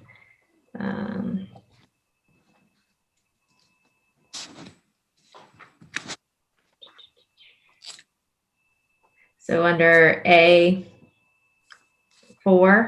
at the end of that, it talks about phase 2. If that's sufficient, or are you asking for additional language, Mr. O'Neill? Oh, he's muted. Neil, if you could unmute Mr. O'Neill. Oh, there you go. Bad habit, sorry. So I did send some additional language that basically clarified. I wanted to change the last sentence that on that section on phase 2, simply to say that the town and the company acknowledge that the TIF is an inducement. Probably the law even requires that the TIF be an inducement. If we'd already bought the land and we were moving ahead, why would you do a TIF? The TIF is an inducement, and that phase 2 is included in the conception of the inducement. It just suggests that even though we haven't negotiated the phase 2 TIF, that the concept that it is inducing us to be there, the phase 2 arrangement is part of the consideration, is the only thing I wanted in the language. And I don't know, do you want me to read what I suggested, Heather? Or do you? Yes, please. So the language I suggested for the last sentence was the following. The town and the company acknowledge that the TIF agreement is an important inducement for the company to locate in Lunenburg, and the town's willingness to entertain additional TIF support for phase 2 is part of that inducement. So, you're not going to town meeting and asking for phase 2 support. You don't even know if it will happen. You don't want to have you don't have a higher amount in the TIF than you think might get used because of our growth. But all I'm suggesting is that the language is your willingness to entertain the proposal is part of the inducement. Hopefully that makes sense. We'd have to send that to town council on our side. I mean, I don't know about the rest of the board. I don't personally see any problem with it, but that's why we hire town council, I guess.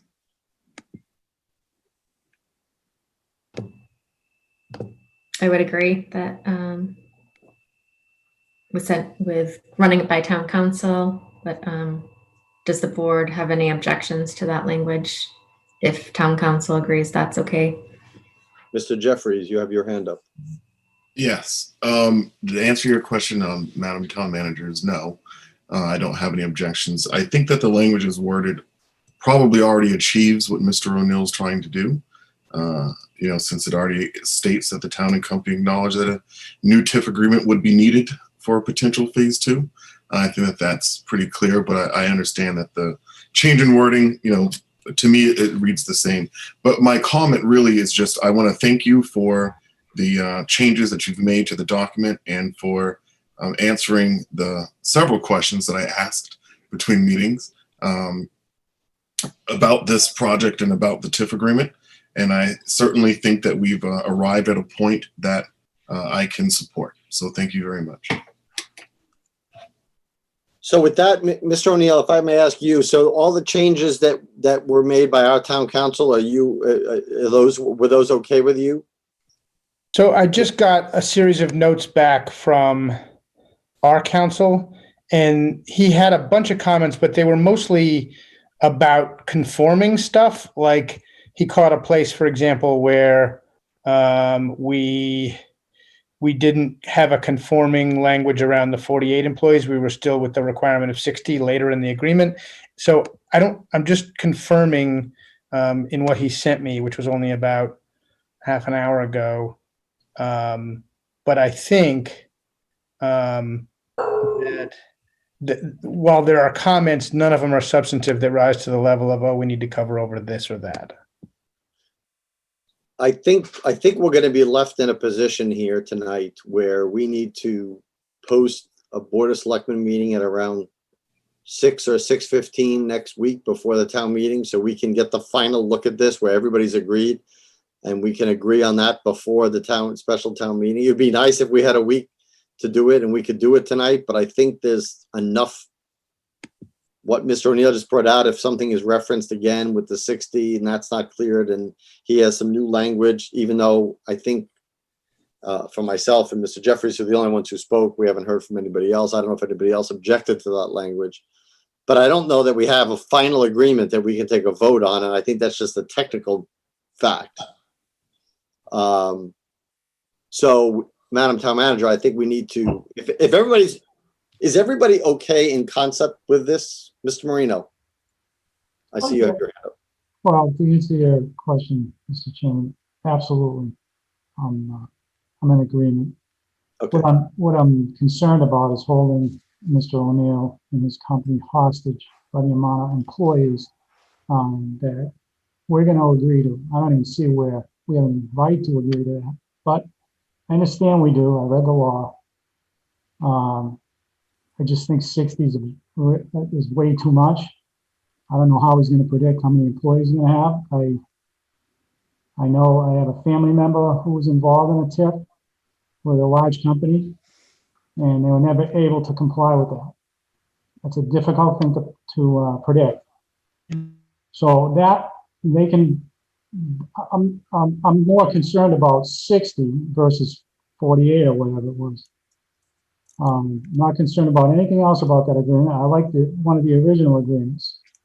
I want to just get him building this. I want him started on this project. Let's get it in town. Get him paying taxes. That's my opinion about the whole thing. All your community programs, your outreach, your concern about the police policies, which, by the way, I was the police chief at the town manager made the inquiries about the 8 can't wait issue with respect to our policies. And I'm sure you know now, the Commonwealth of Massachusetts is probably one of the better equipped states in terms of policies. So that shouldn't even be an issue. So let's get it going. Let's get the project going here. Ms. Adams again. Sure. I was just going to say very generically, it's much of what was just said, but this is a mutually beneficial situation. If there's a good spot for a business to build and it's a good business for the community. And so it does feel a bit like it got to the point of splitting hairs. It's a good outcome, I think, to have this development, this economic development with an agricultural, twist in Lunenburg. It seems like it fits so very well. And I don't know if we could possibly put together a motion to accept it tonight, which I've seen in the past where we just say contingent upon X, Y, and Z edits. I think that's easier because then we don't have to put off accepting it to last minute. We give everybody the confidence that we're moving this piece forward. And so, I just want to, if Heather could recommend, or if Mr. O'Neill can recommend what it is we need to alter, I certainly think we can make a motion to accept the agreement contingent upon these set forth edits and put this behind us and just get ready for a good project. So I'm certainly I'm in for the project. I don't know how Mr. Dwyer would like to speak. So I'll give it to Mr. Dwyer. Thank you, Mr. Chairman. I apologize. My internet connection might be a little spotty tonight. I just want to, my feeling is I tend to agree with the sentiment expressed by the board. I've said previously in prior meetings that I'm in support of this project. I think you may be right, Mr. Chairman, that we may need to have a special meeting next week prior to a special town meeting to get this approved. My hesitation to approve it tonight is just oftentimes when things go to lawyers, it can be multiple back and forth. And I'd like to see a finished agreement before we vote on it. But that's all. Okay. Mr. Marino. I agree with what Katie presented, and I'd just like to make one more comment, Sean. I hope what comes out of this thing at the end is that you're telling all your business friends what a great community Lunenburg was to deal with, and hopefully some more of your business associates will want to do business with us. That's what I want to come out of this as well.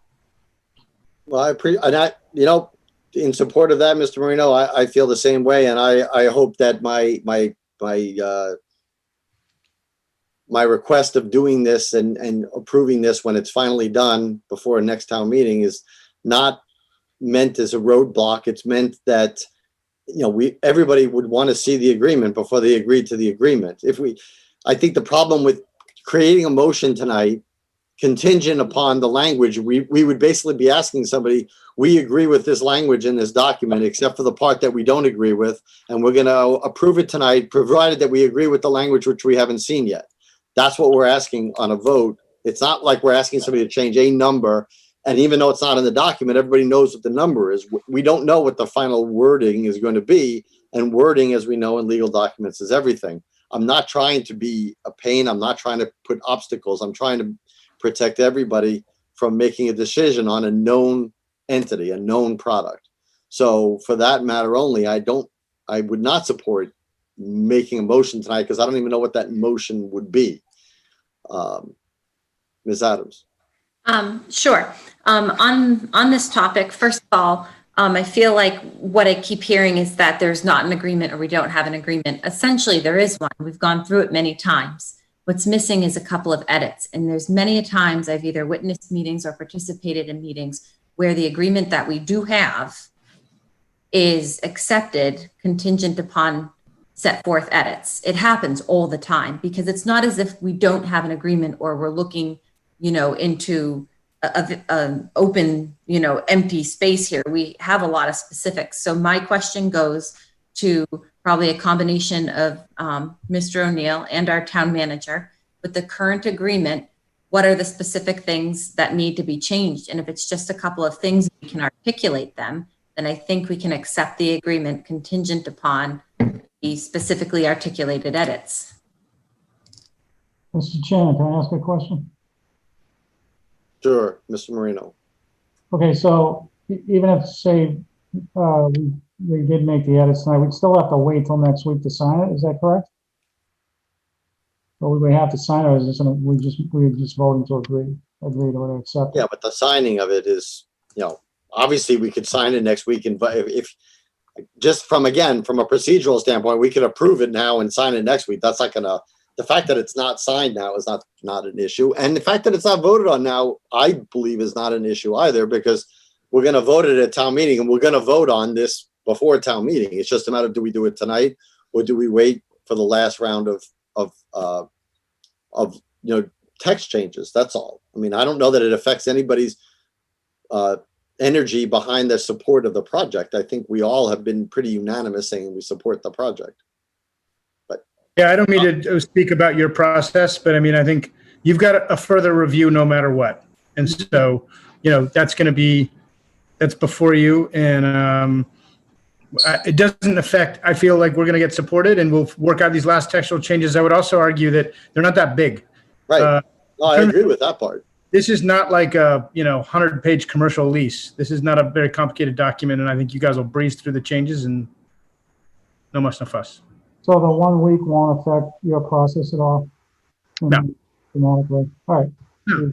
And by the way, I appreciate your support, Mr. Marino, but I think towns should hold people like me to the fire about the issues they want. I think it's good public. I think it's good public service to put the screws in us about the things that are of interest to your citizens. I have no problem. I think you guys have been with. It's sort of like one that didn't ask difficult questions or want things addressed. So you guys have been great. Lunenburg, I would recommend to anybybody. Thank And you're you. good at sales and marketing because you did implement a little bit of fear. I'm sure the land use people will hold your feet to the fire. I just want to get Jeffries. started. Mr. Jeffries. Yeah, my hand was raised before I think that last round. I was just going to agree that we need to have another meeting just to confirm. Before the town enters into such a substantial legal agreement, I think we need to see the final version of it first. So I think that substantively, as you've already stated, Mr. Chair, it sounds as if there's 5 of us in support of this. Yep. And with some minor agreements, we can meet next week, a few minutes early. And Madam Town Manager, if we can, through you, if you could send this immediately for tomorrow morning to Town Council and get these find any references to the 60 that Mr. O'Neill said about the jobs, so make sure that the document is internally consistent. That would be helpful. And that last phrase, if we can get that sooner than later, so we can get it to the Board of Selectmen and to the Select Board. I have to stop every time. And to Mr. O'Neill, so we can all agree in principle, and therefore next Tuesday at the special meeting, it's just a matter of taking one vote and acknowledging it. So we're not seeing it for the first time next Tuesday. So we can get it before the end of the week. That would be phenomenal. That'll be no problem. I think really, I can turn it now. I'm going to send Heather the last little niggles, and as Town Council can turn it, we're fine. Sounds And perfect. at the end of the day, our town meeting is the end all be all of this anyway. Town has to decide. Well, that's and I know, and thank you. So you're right. Being the smart client, it's good that you acknowledge that, because that is true. I mean, we're one part of the process, but really the town is going to have to agree with it. And I'd I like live to in say small town that, Massachusetts myself. and I'd like to be able to tell the town that we did go through rounds of iterations and modifications, and that all of us unanimously, hopefully next week, all agree. And I think that will make a great presentation to the town. I would just ask, is it possible to have that brief meeting on Monday instead of Tuesday? Yeah, I'm fine with that. Does anybody That else would have give an an objection to have a opportunity, quick meeting on Monday instead to of Tuesday? circulate Oh. it, but Are we not just going to do a pre-meeting like we typically would do, scheduled at like 6 p.m. on Tuesday? we don't have anything scheduled at this moment because there were no, other changes. Right, but is there a reason you want Monday and not Tuesday? Because we'll all be together on Tuesday anyway. To update the slides before town meeting that I would have to do. Okay. I mean, I'm fine with it, since in these COVID times I don't go anywhere anyway. So I'm perfectly fine to meet somebody on Zoom and see the meeting. I mean, it's only going to be, at most a half an hour meeting, and that's probably with lots of objections. Should only be a 15-minute meeting if we've all seen the document beforehand. I'd have to say my preference would be to meet on the same day as the meeting, but that's just sort of tradition. I don't have a You heard preference. the reasoning. The town manager's reasoning is so it gives her time before the meeting to update the slides that she has to present for this. No, I understand, but for anything we've ever done in our pre-meeting, there's some slide out there that is, can be updated or spoken to, through presentation, but. The rest of the board, what is anybody's feeling about these two dates? Well, what is it, a 5-minute meeting?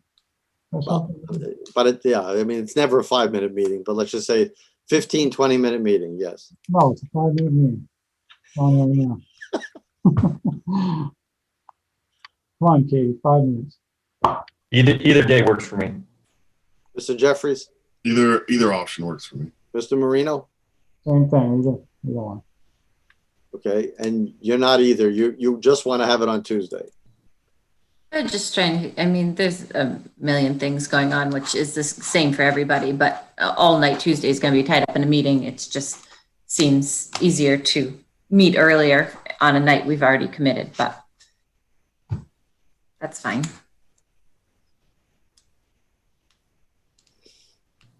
Madam Town Halloween Manager, was a good day for a site walk, but we did it anyways, so I'll just do whatever everybody wants. Doesn't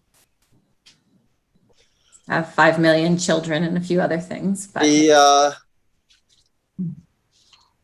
and the slides that you would have to change, Madam Town Manager, are, I mean, we're not changing anything substantive in the document, it seems. No, there shouldn't be any substantive changes. I would also circulate it to the finance committee as well, to the final version. if we're Zooming, I suspect we have to have PAC and record it and everything on Monday. And I don't know. I feel like every town meeting I've ever been involved in, we have this sort of pre-meeting meeting and we can go ahead and post that. And in case. Well, we haven't had a pre-town meeting during the pandemic, actually, and that would pose its own challenges. I think we'll be masked and can distance, but that's just my opinion. We'll be together. We'd have to open it up to the public. I see what you're saying, Madam Town Manager, about circulating this through the finance committee. I didn't think about that component. And I know that they're very deliberate and like to get things in advance. In order for them to be able to provide a recommendation on Tuesday, they're going to need to review it. So I understand why you're asking. Yeah, you know what? Because again, I think making it open to the public if we're in person is going to make it difficult because of the pandemic. So, and there's no, I mean, again, it's going to be a 15-minute Zoom meeting. Let's just do it on Monday. I think it's going to be the easiest way to do it. Therefore, we not jeopardize. That way, anybody, we can post it. We can post it tomorrow. That's what it has to be posted Thursday. tomorrow. Thursday, for tomorrow's a Monday? holiday. Oh, but do we have enough time then if we post it on Thursday? Because Friday counts. Okay, all right. All right, so then I think we should do it that way because I think it's going to be harder to find out if people want to be involved, I mean, how close are they going to be? How many people are we going to have? Not that I expect anybody, but we can't expect that. So I think a Zoom meeting on Monday is going to be easier. Mr. O'Neill, you will get the invitation for that. Any time of day better than or worse than others? It's pretty important. I'll shuffle what I got to shuffle. From the board, any time better or worse than others? I mean, we want to get it done earlier, 6 o'clock, 6:30, just. You really want to ask? I'm not sure you'll receive the answer. I mean, yeah, I mean. 6:30. I mean, I don't know what time, if people are going to work, when they come back, when is available to them, 6:30 is a better time for me. Can everybody make 6:30? Yes. Yes. Okay, 6:30. 6:30 Monday, what is that? Monday the something, the 16th? Yes. All right. Mr. O'Neill, I appreciate your time again. Thank you, everybody. We'll see you then. Bye-bye. Okay. Mr. Trahan, if you want to hand me back host, I don't think there's any more sharing if you want to head out. You're free to stay if you want. We're very exciting. Any interviews, appointments, reappointments, or resignations? No, none. Okay. Okay, so current business, temporary telework policy.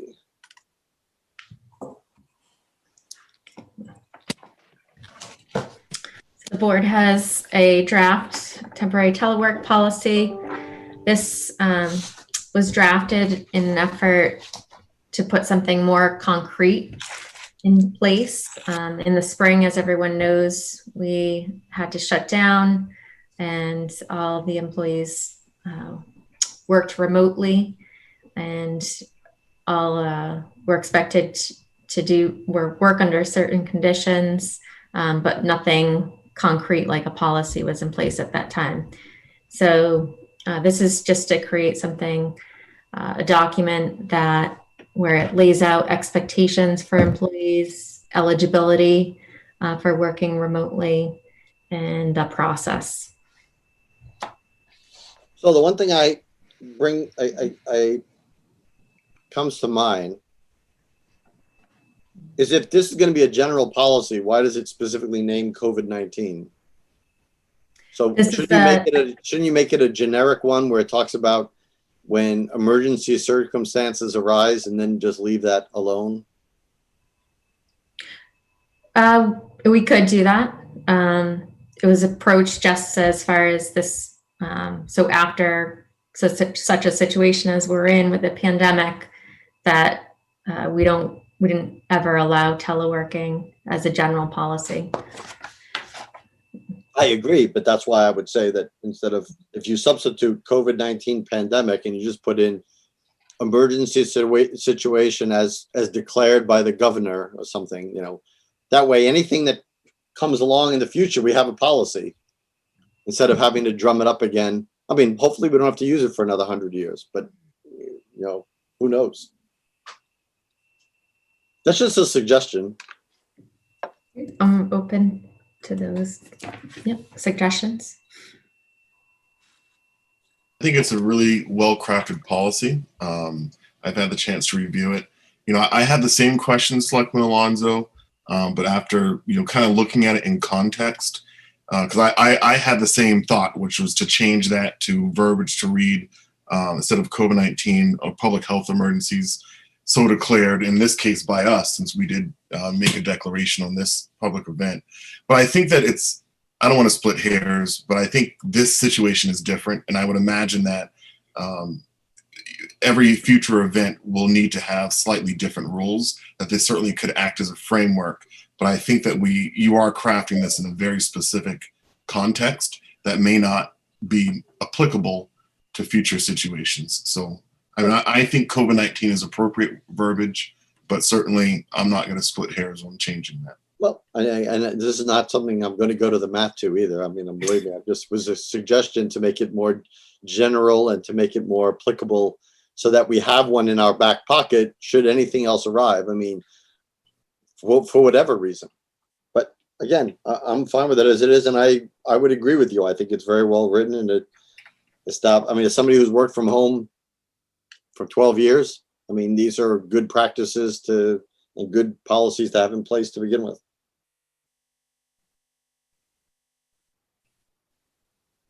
I would there's no more support anybody else. Ms. Adams. I completely agree that I would edit it from being COVID-19 and look at it as a more holistic concept. And then what I'm wondering is more of the unintended consequences of when somebody will implement this if it's not wanted. And that's more thinking ahead if there comes a time where we're trying to get people for whatever reasons back into standard work, but then can call upon the policy to implement a work from home environment. And I don't know the nuances there, but I think many of us now work a different kind of schedule. It's, certainly impacted my life and it's, does that question make sense, Town Manager, in the sense that if we have a policy that sort of allows to work in different ways, what if somebody tries to do it, but the town says, no, we actually want you at work? So the policy is laid out, so it's the request is made, and it's case by case situation that goes through an approval process. So an employee wouldn't just be able to work remotely without approval. Does that answer? It does. And I think in terms of getting it away from COVID-19 and it having both advantages and disadvantages with all these new ways of looking at work, there was a time in my life where I had to go on a leave for medical reasons related to a pregnancy. With all of these new technology adaptations. Can some people do their jobs from home? And is it a concept way beyond the pandemic? I think there's a lot to look at here from an employer point of view that, there may be times where a telework, where a valuable employee may still be able to do their job in a different environment, and kind of take this concept and discuss it a little bit beyond a pandemic and look at it from, I don't know, different types of accessibility. Some jobs you need to be present, but there may be a lot of highly skilled people that are at home on some type of leave or situation where they may desire to continue to work. And we now see paths where people can potentially do that. I don't know. I think it opens up kind of an interesting long-term topic, not just for the town, but for society. I hear what you're saying. Again, as somebody who works from home, obviously in the corporate world, there are some jobs and some occupations and some responsibilities that have to be done on site and some that can be done remotely. And, corporations have been juggling that for years. I think that what the town is trying to do, at least in this regard, is at least make an emergency one. I don't think that this is addressing that broader need or broader request that employees might have to work at home out of convenience, for something else. I think this is just establishes, I think its intent, at least from what I read it, is establishing telework policies in times of emergency, which you don't, like the governor in some places, they don't really have a choice. I think one of convenience is a different thing, and I think it could be addressed as well at some point, but I don't think that's what this policy, the way I read it at least, is not intending to address. I guess I'm not looking at it necessarily just from convenience, but the consequence of we're allowing changes specific to one thing. And then, if somebody, in terms of what is an emergency or what is a hurdle that somebody goes through, and I just wonder if at some point people will pose other reasons that they would need to do telework that are equivalent to a COVID-19 type situation in their own life, and then denying them the ability to do it. I don't know if it kind of opens up some confusion in my mind, that for this specific topic, there's been lots of leniency. People come forward with other crises, how this one would be given any type of preference over some other future problem in someone's life. I guess I'm probably not articulating my thought quite right, but I'm just looking at, an employee coming forth in the future, asking for the opportunity for telework, and then being told that their problem doesn't qualify. I don't know how we would be prepared for that. Well, again, I think in light of the fact, and I see your hand up, Mr. Jeffries, in light of the fact that, one, if we deem this to be an emergency that's declared by the municipality or the governor or something, that's a lot different than a personal emergency, and they're clearly different, completely different scopes. So I understand that people have personal emergencies, but that doesn't equate, and we can certainly make policies that distinguish between the two of them, I would say. Mr. Jeffries. Yeah, so I think that, given that we're in an environment right now where the rates in Massachusetts are going up in terms of people contracting COVID-19 and testing positive for it, it seems really that we have a time-sensitive need here, that we have a policy that we substantively aren't having any problems with.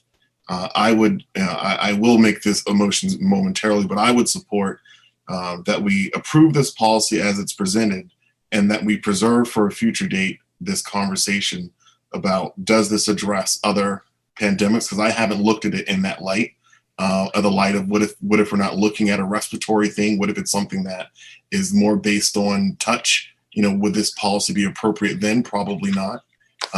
So I therefore think that we should preserve some of those arguments for a later date, and would move to approve the COVID-19 temporary telework policy. I second that. Madam Town Manager. I was just going to add, similar to that vein of thought, was to to keep it, address it the way it is now, and then as these issues come up, we can amend it, and but similar vein of thought. Fine with me. Okay, we have a motion that's been proposed to approve this as is and seconded. So roll call vote, Mr. Marino, Aye. Mr. Jeffries, Aye. Mr. Dwyer, Aye. Ms. Adams, Aye. and an aye from me.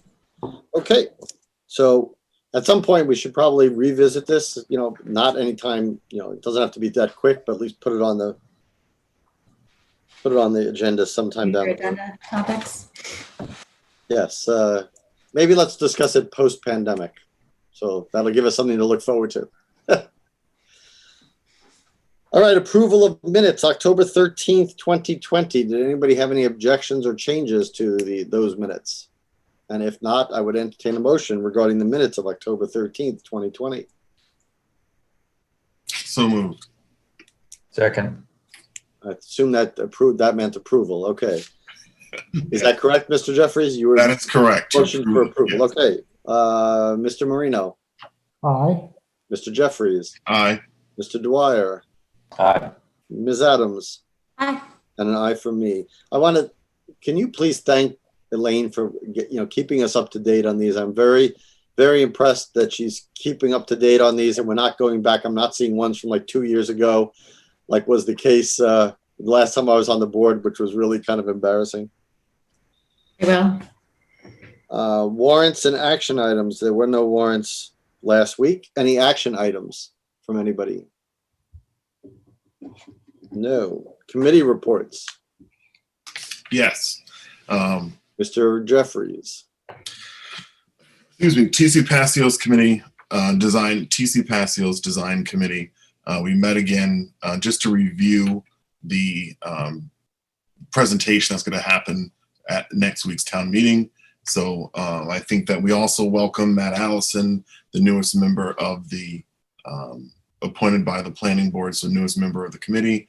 I certainly expect that he's going to be, certainly a valuable contributor in the process ahead. So, residents should expect to receive some handouts that I think have been provided to Madam Town Manager by this point. Is that correct? I have the PowerPoint from the committee, but not a handout yet. Okay. So I expect that that's going to be forthcoming because we discussed that there was a deadline that you needed to get those by. So the idea is to have some handouts for people. That way they can look at kind of what the plan is right now. And so it stops people from congregating at a board as they enter, and then, allows people to formulate whatever questions that they have.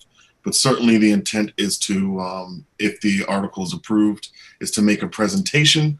I imagine that there's going to be an invitation for more weedy questions to come to future meeting, and that date will be provided as well. But certainly, I know that there was an expectation that some questions would be asked at the meeting, but I think we all know that there's a time restraint. So I think there was an expectation that it'd be the next meeting. So that was basically, we had about an hour and 15-minute meeting, and really just going over the slide decks with the architects and how that's going to work. So that's basically it, and look forward to that presentation. So I mentioned to the town manager that it would be best at the beginning of the presentation, whoever gives the presentation or whatever people, there may be plural, participating in that you have something digitally available that can be put on the website that you can point people to, and whatever handouts. And just remember, this is a committee report and it's really not designed to be a question and answer. So your characterization of not taking too many questions and answers is correct, because they're not voting on anything. So it's just to keep them up to date with what you're doing and give them a place to locate documents, and then your next schedule when you start having public hearings. So that would be the better venue than a town meeting to be discussing question and answers for things that we're not voting on at that town meeting. So yeah. There will be 2 slide decks. We did discuss that as well, Mr. Chair. There will be 2 slide decks made available to be posted on the website prior to the meeting. Perfect. Any other committee reports? So this is not, I'm going to file this under committee reports, but it's just for the knowledge of the board. So the Conservation Commission is looking to revisit their land use policy in their upcoming November 18th, so next Wednesday meeting. And part of that land use policy is the use of firearms for hunting on conservation property. That was brought up last year and brought to our attention that some residents wanted to use firearms and wanted permission from the selectmen. Anyway, the Conservation Commission is reviewing with town council what the current law states, because it was a little unclear, except for the Hunting Hills conservation area, which clearly says that you're allowed firearms hunting. Everything else was kind of nebulous. So they're trying to have that conversation. They're going to have it in their commission meeting on next Wednesday, and then they're going to have a public hearing on December 2nd. So I'm letting everybody here know, because some of this may come back to us as well as people make requests. So I encourage everybody to either join that meeting or watch the recording after it and be prepared to, at least at the public hearing on December 2nd, maybe want to participate. Mr. Chair, I have a question on that. Mr. Jeffries. Yeah, my understanding is that they're also proposing or to discuss changing that authority from us to them. Is that? Well, I think it's all up for grabs. They had 3 questions that the chair of the Conservation Commission posed to town council that wanted clarification on the existing regulations that existed. And one of them was, do the Board of Selectmen have the right to supersede whatever is under the Conservation Commission? Because it was unclear who had final authority. Because one part of the firearm area said you got to get permission from the selectmen, but then they said, well, if this is under the jurisdiction of the Conservation Commission, does that supersede it? So it wasn't a contentious question from the Conservation Commission, but the way the procedures and the policies are written in and of themselves are contentious, and I think they're looking to clarify it. Thank you. So therefore, nobody should read those things and not know what the regulations are. And I think there was some speculation last time that there was ambiguity between them. That's what I think they're trying to resolve. Thank you. Okay. Old business, the select board goal discussion on the old primary building. So this was in reference to the Halloween morning meeting that the selectmen had around the old primary school. As part of our goal, it was suggested by Mr. Marino. It was an excellent suggestion. Turned out to be a very positive meeting, where we walked around the building, the five of us and Mr. Passios, who I am missing tonight. He obviously has other things to do tonight. It's very unusual for him. But anyway, we walked around the building and discussed the options that were out there. I'll open it up to the board to, I don't want to be the only one giving a summary about what was discussed. So I'll open it up if somebody would like to give their characterization of the meeting. I would say it was very positive. I would say that we were, the 5 of us were in agreement way more than we weren't in agreement. In fact, I don't even know that there was anything that we weren't in agreement on about the fate or the projected plans for that building and that property. You get all the photos I sent out? There were a lot of photos sent out, yes? I emailed photos to everybody. Did you receive them? Yes, I saw them, yeah. Okay. I made some inquiries about trying to get an artist. I haven't had any luck yet. Okay. People want to get paid for that sort of thing, I guess. So I got to go to Plan B. These days in the world, you always have to go to Plan B. That's if you don't have to go to Plan C and D. Oh, I'm getting there.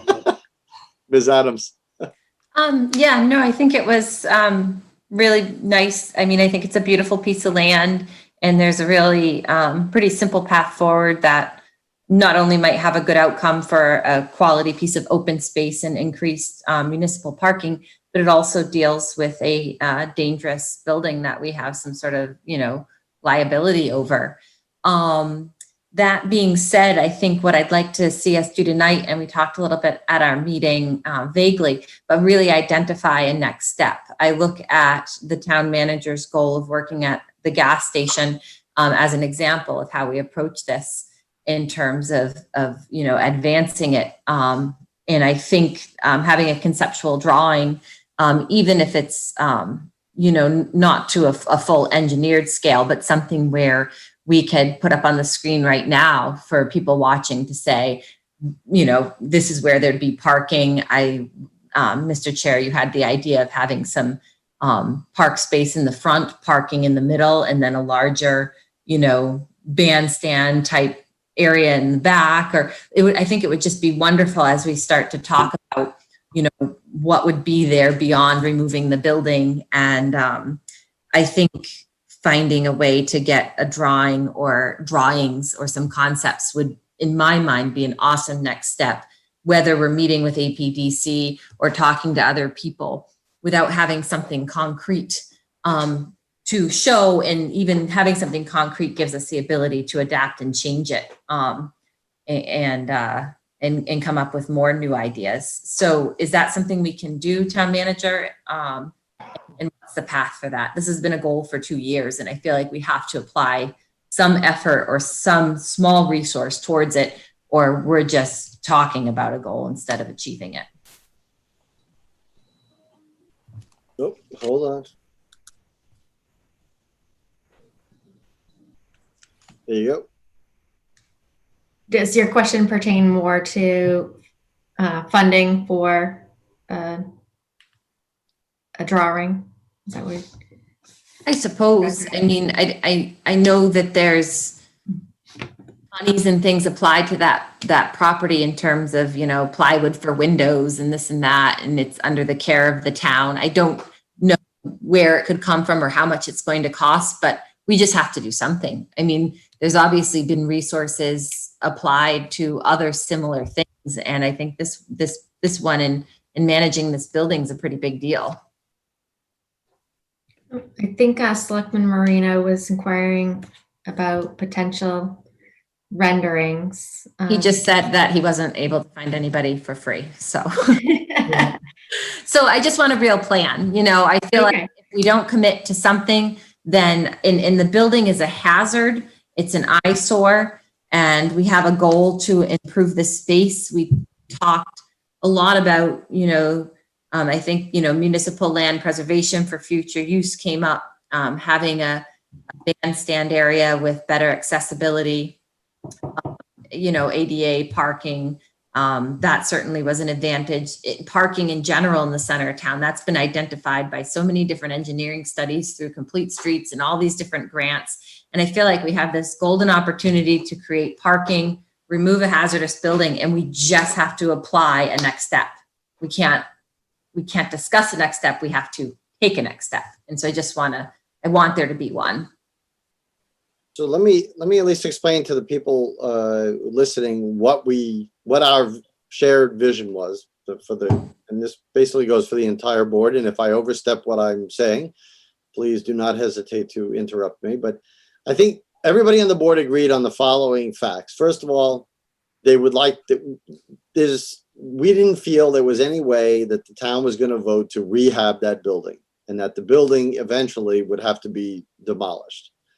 Now, there are hurdles to that because of the APDC, and we're going to have to meet with the APDC. But I think town meetings in the past and other studies where we put this up for private investment did not garner any interest. And I don't think we're going to get any interest in it. That's number one. So we agreed that the building should be demolished. And we agreed, and it's not only our decision, but that's what we agreed as a vision. We also agreed that it would be used somewhat for parking. And then Ms. Adams did talk about the split front and back, that there would be a recreational area up front, a park or whatever, a sitting space, a green area. The parking would be in the middle, so that we could use that for, let's say, some of the farmers markets and retool the land so that it can be used for that purpose. And then in the back, there would be more of a setting like like a bandstand kind of area or a larger gathering area for things of the public, for larger groupings like the weekly band concerts that happen in the summer, as well as other potential ability. That was our shared vision. I think we all shared that together. As far as next steps, the big hurdle is that this building lies in the Architectural Preservation District. And so we have to go to that committee, and we have to convince them, hopefully, that the town isn't going to spend this, and that the building, because of its condition and because it doesn't warrant, aside from its age, doesn't warrant any, in our view, any specific historical or architectural qualities to preserve, that there's no reason to preserve it. And therefore, once we get across that, if we can get to that point, and a parallel track with that, get renderings for what potentially this space might look like, that would give us a vision to get an article on the annual town meeting, to get money funded to actually start getting what the cost of all that would be. But those are the three things we would need. We need to agree as a town that we'd want to demolish it. We'd want to have renderings available to present to it, and we'd have to get an article together for annual town meeting to say, with this rendering, now we want to know the actual cost and try to get it funded so that we can do that. That is my understanding about what we agreed on and what was discussed in a nutshell at that meeting. And again, I would open it up to any corrections or mistakes I may have made. Ms. Adams. I have a question for anybody who may know. What is the cost for a simple rendering, typically the average cost, not detailed engineering, but a simple rendering? About $1,000, about 3,000, 3 to 4. But I thought we had talked at the meeting that we were going to kind of do a all-out ask at this meeting. Yes. For anyone to step up and help us out. So look right into the camera, Mr. Jeffrey, and make that pitch. So if you're home and you have skills and talents in this area, please reach out. Oh, I think that, I Save mean, you some money. we live in a big community, and if I don't know of anybody in the town, by the same token, I don't not know of anybody in this town who may be a landscape architect or an architect who does these kind of renderings. If you would be interested in providing a service to the town to try to provide a vision of the nature, we would be more than happy as a board to meet with you and discuss with you what we're looking for as far as an architectural rendering of this space. You know, it would be a good way to use your talents to provide a service to the town. And I'm not sure if this is appropriate, but we could consider, like we had said, a name on a bench. Oh yeah, we could. Yeah, absolutely. We can. Yeah, we have lots of flexibility. You know, you get free lifetime membership to the park. No, but seriously, if you are out there, and if you are listening to this and you know somebody out there, maybe they're not in Lunenburg, maybe they're from a neighboring town, but it would be best if they were from Lunenburg. It'd be nice to have a whole hometown project. But if you do this kind of work, you know, it would be a great opportunity. I remember when the town was deciding whether to keep Town Hall white or make it their historical colors. And I remember I wasn't on the board, I was just attending the meetings, and I said to them, well, how can anybody make a decision if they don't even know what the original colors look like, what they'd be voting on?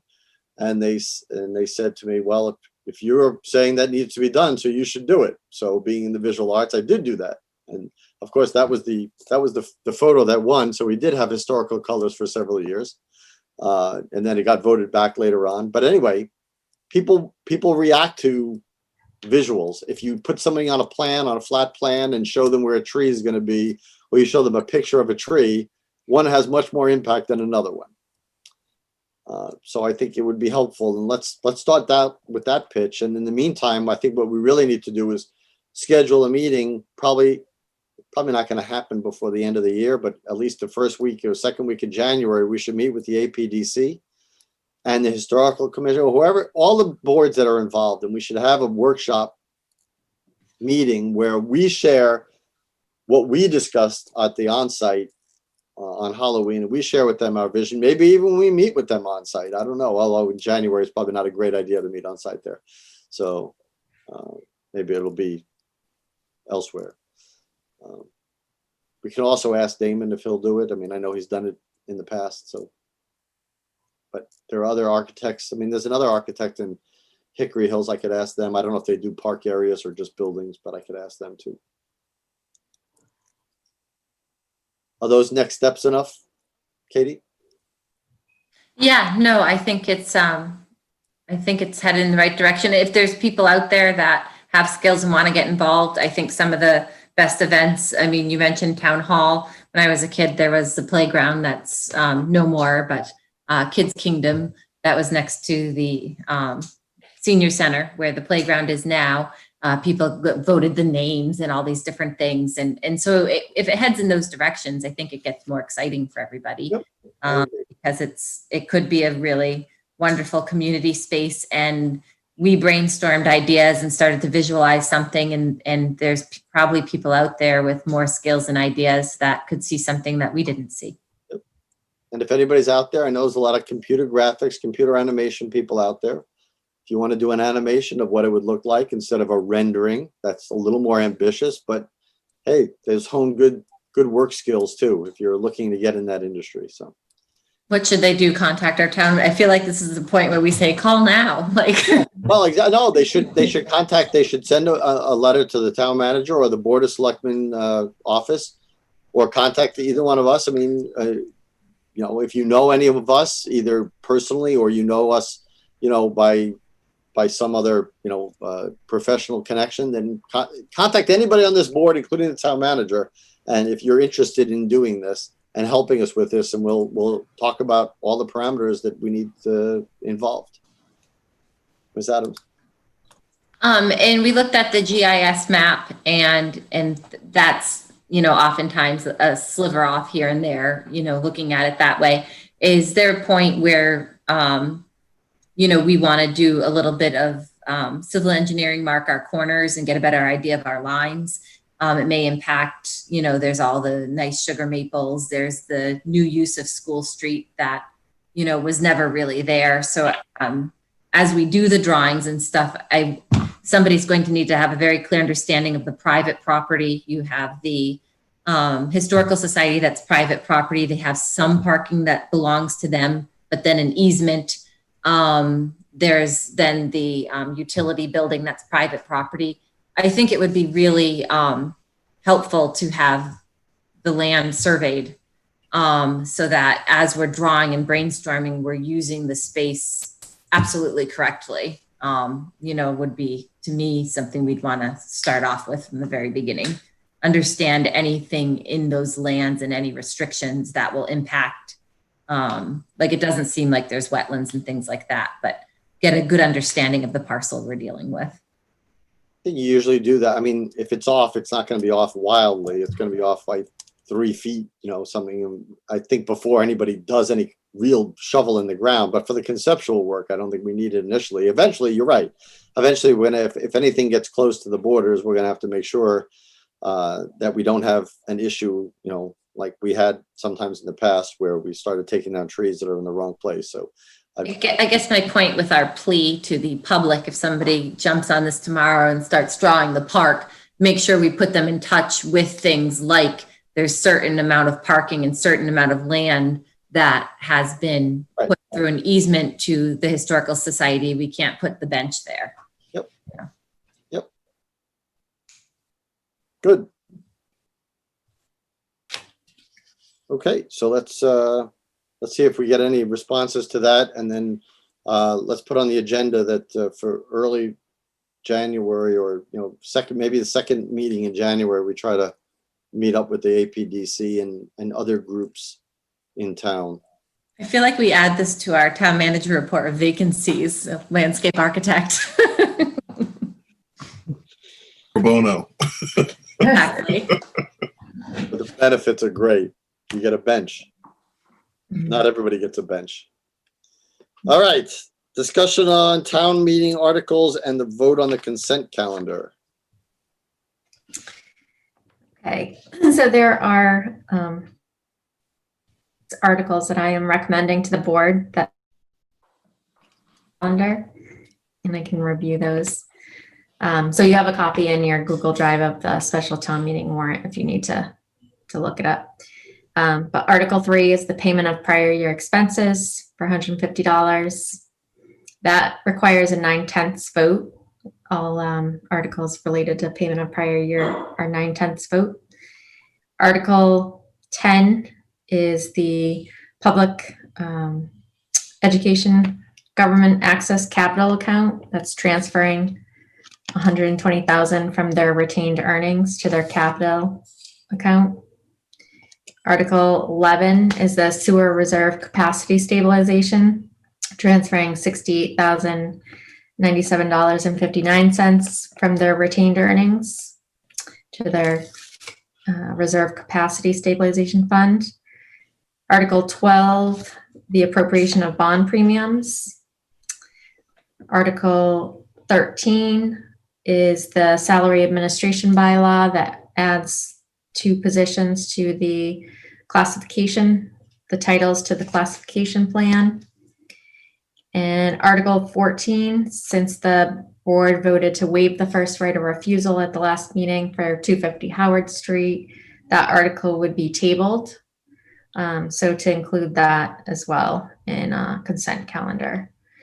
These are all articles that didn't have a lot of discussion at both the select board meetings and the finance committee meetings.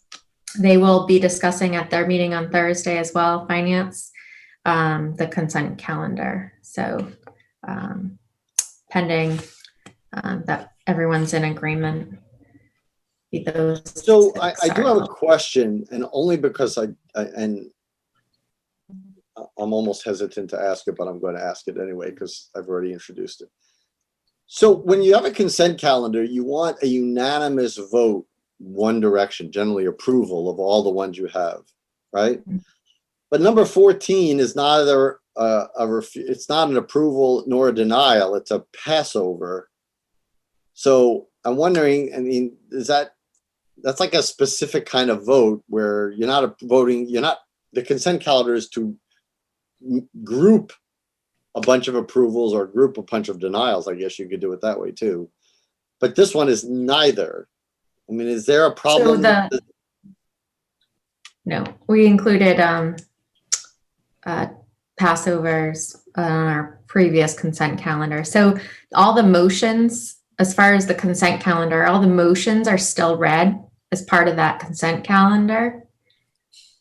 And the motion would be to pass over Article 14. So it's a majority vote in favor of passing over that article.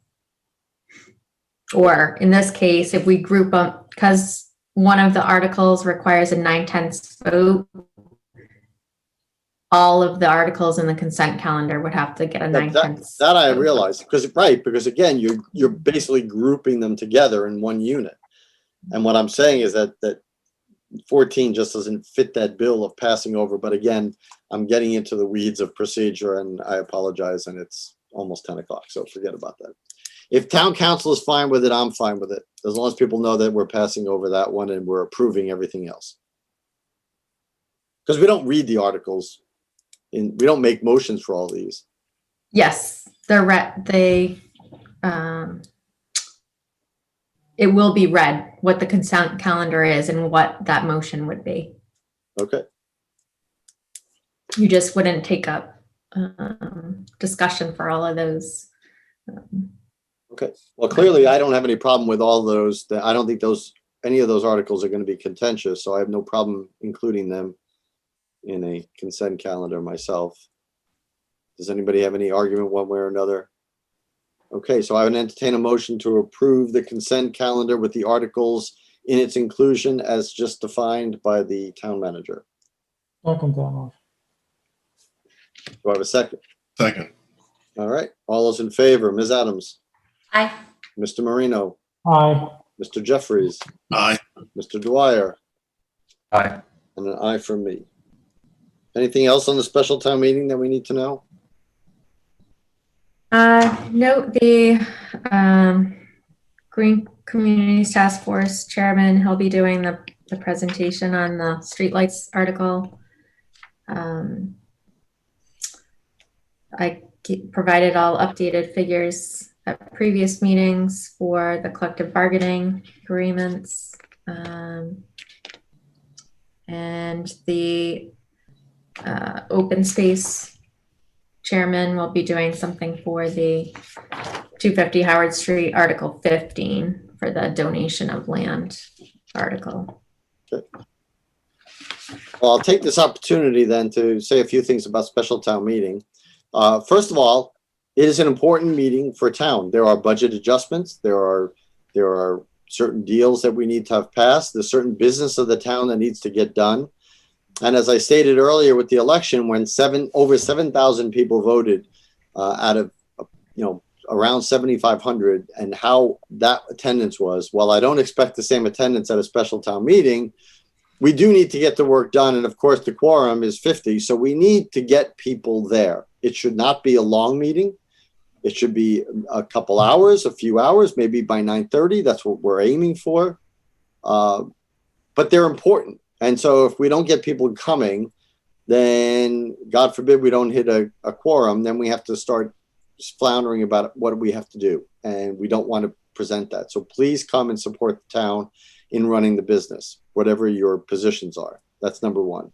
Number two is, if you were at the annual town meeting, this is run the same way with one addition, is that everybody in the main auditorium will be required to wear a mask. If you choose or cannot wear one, there will be another location in the cafeteria, Madam Town Manager? Yes. In the cafeteria, that's where people who will not or cannot wear masks for medical reasons can be. There will be fully televised in there, and there will be a microphone in there so that people can participate just as if you were in the main meeting. So if you're afraid about one way or another, there was no mixed people at the annual town meeting. Everybody who was there wore a mask, and everybody there, the police department had set apart the distances of the chairs. It worked perfectly. It was very well done. I anticipate the same here. And again, with the extra added mask, if people aren't wearing them, there'll be another location, but fully be able to participate there. There will be, I think I presented at somebody's request of the townspeople, I've requested that we get a sanitizing spray for the microphone so that anytime anybody uses it, we'll spray it, even though, as the Board of Health told us then, that the foam around the microphone does not release anything anyway. So anything that would land on it doesn't float around. But we do have a sanitizing spray coming that we will use for the microphones. I think everybody's presentation with the consent calendar, we're looking to make it as expeditious and efficient as possible while still encouraging people to have discussion on items that are important to them. So for all these reasons, I do encourage people and promote the idea of participating in the town government and coming on next Tuesday at 7 o'clock. Allow enough time. Don't try to come in at the last minute, because if everybody is, because of distancing, they have to check everybody in. So please allow a little time. Try to get there at like 6:15, 6:30 to check in. Give yourself a full half an hour. And I don't think I'm forgetting anything, but your attendance is really requested to get done the business of the town. Okay. Town manager report and COVID-19 update. I'll start with the COVID-19 update, short. As of November 6th, there were 108 cases and 1 death. The state report shows 98 cases as of November 4th. The state also changed their metrics for cities and towns of the number of cases that move a community from gray to green to yellow to red. So I'll send that information out as well in a written form. But it increases the numbers of cases that would quantify that a city or town moves from one designation to another. So it's easier to go in to change it or harder to change it? It takes more cases to change More it. cases. For instance, I think it was 25 cases for a community under 10,000 to move to the next level. Okay. That's an example, but they added the number of cases that it would take to move to the next level. Because they identified that proportionately for smaller communities, where they were seeing, say 5 cases in one town would move them from gray to red. And it was disproportionate. The town manager report, announcement of existing vacancies. There's 1 vacancy in the Architectural Preservation District Commission, 1 vacancy in the Cultural Council, 1 vacancy in the Finance Committee, 1 vacancy on the Historical Commission, 1 vacancy on the Parks Commission, 1 vacancy appointed by the Select Board and Town Moderator for the member-at-large position on the TCP Building Design Committee, and 1 associate vacancy on the Zoning Board of Appeals. Anyone interested in serving on these committees can find application forms on the town website, and those completed forms can be sent to the Select Board's office. Update on 925 Mass Ave. Last week I'd reported about requesting additional funding for a phase 3. So on Wednesday, November 4th, I attended the Montechusett Brownfields Committee meeting, and the committee voted to approve an additional $6,000 in funding to conduct a phase 3 for 925 Mass Ave. The phase 3 will include an evaluation of remedial alternatives with respect to the reuse plans for the site. Then it will include discussions and meetings to position the site for applying for cleanup cost, and will include a deliverable of a release abatement measure, otherwise called a RAM, plan for submittal to Mass DEP. I'll keep the board updated as I receive any further updates. Another update on the remote learning infrastructure. At the end of last week, I spoke with the superintendent and school business manager regarding the remote learning infrastructure. After additional conversation she has had with the school leadership team and teaching staff, the equipment needed for improved remote learning has been changed from high-end cameras to upgraded laptops, additional monitors, docking stations, microphones, and stylus pads that will be charged to the town's CARES Act funding. Overall, the total cost of this equipment will be $113,488.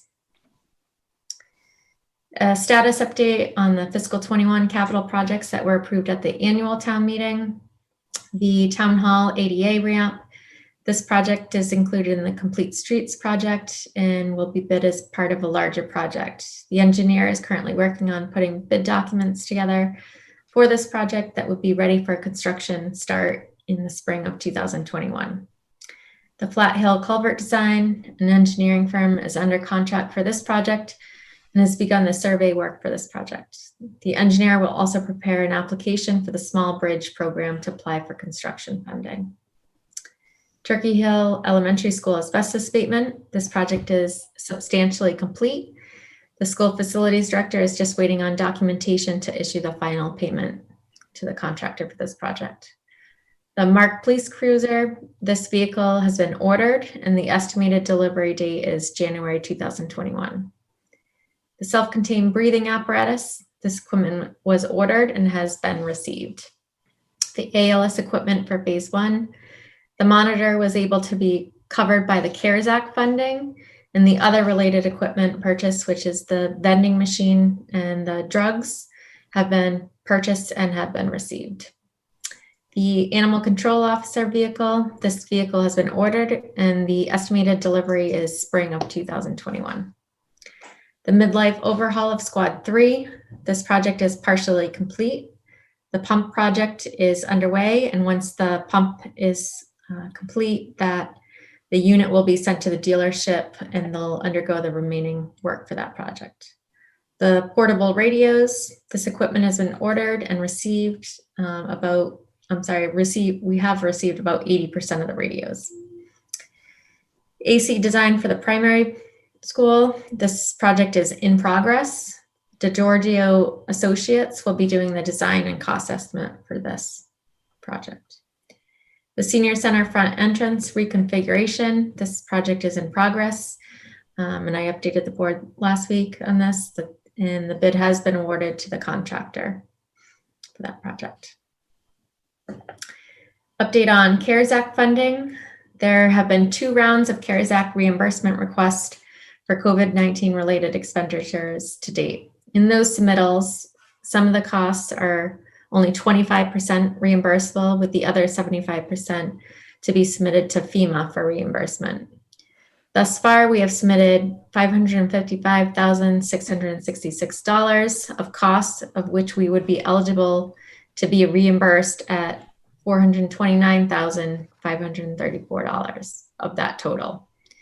Our submittals have included costs associated with PPE, additional cleaning, disinfection costs of facilities, election expenses, social distancing measures such as plexiglass, the remote meeting coordinator salary until December 30th, infrastructure related to teleworking and remote meeting services such as Zoom, the remote learning infrastructure previously discussed for the school, the ALS monitor, defibrillator, that was part of the ALS phase 1, and electronic voting keypads for town meetings. We have included $95,000 for the school's Chromebooks in our last submission, but this will have to be amended to go towards the school's DESE coronavirus relief funds, as they were going to give an exemption per DESE that if the school does not receive those Chromebooks by December 30th, they would still be eligible for reimbursement. Whereas the town's CARES Act funding, we do not have that exemption. For meetings, events, and other announcements, as a reminder, town offices will be closed tomorrow, Wednesday, November 11th, in observance of Veterans Day. The Finance Committee will be meeting through Zoom on Thursday, November 12th at 7 p.m. The Board of Health will be meeting through Zoom on Monday, November 16th at 7 p.m.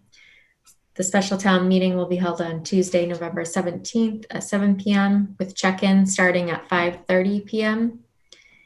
And the Cub Scout Pack 1728 will hold their annual coat drive on Saturday, November 21st from 9 a.m. till 2 p.m. on the Ritter Lawn. And all COVID-19 related safety protocols will be followed for that coat drive. Thank you, Madam Town Manager. Any questions for the Town Manager on any of that information in her report? Okay. So we just added a meeting today for next Monday at 6:30, which will be a short Zoom meeting. So the only agenda item will be the TIF agreement with Bright Farms. That will be our last meeting of the month. We will next Tuesday, instead of a selectman meeting, we will have a special town meeting at the middle school, high school auditorium or cafeteria, depending on where you're sitting. Please, everybody, attend that. And that concludes our agenda. Do we have any public comment from the public? No. Any public comment from the board? Yes. Mr. Jeffries. Yeah. So I just want to, I didn't make a comment earlier in the meeting, but I do want to thank everyone who has served our nation in the military or as a member of law enforcement. You know, I know tomorrow is certainly, as we noted earlier in tonight's meeting, a really important day for veterans. And just want to remind everyone, you know, to thank the people that you know and love and care about who served in our nation's military. So if you have some time tomorrow, please reach out to them and just send them that thanks. You know, sometimes, especially as we approach the holidays, these are difficult times for a lot of people for different reasons, but especially for our veteran community. So just want to encourage you to be supportive to those you love. Thank you. And as a member of that community, Mr. Jeffries, I thank you for your service. Thank you. I'm not excluding. Has anybody else served in the military? I don't believe so on the board. I have. You have. I thank you. Yeah, I was in the Navy.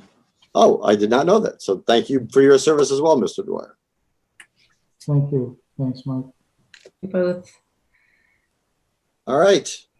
With that being said, I will entertain a motion to adjourn. So moved. Do I have a second? Second.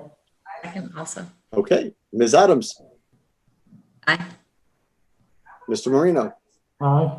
Mr. Jeffries, Aye. Mr. Dwyer, Aye. and an aye for me. Good night, everyone. We will see you, probably not for our Zoom meeting next week, because that'll be very short, but hopefully we see you all at special town meeting next Tuesday night at the high school. Please check in early. Until then, take care of yourselves, take care of each other. Good night. Good night. Good night.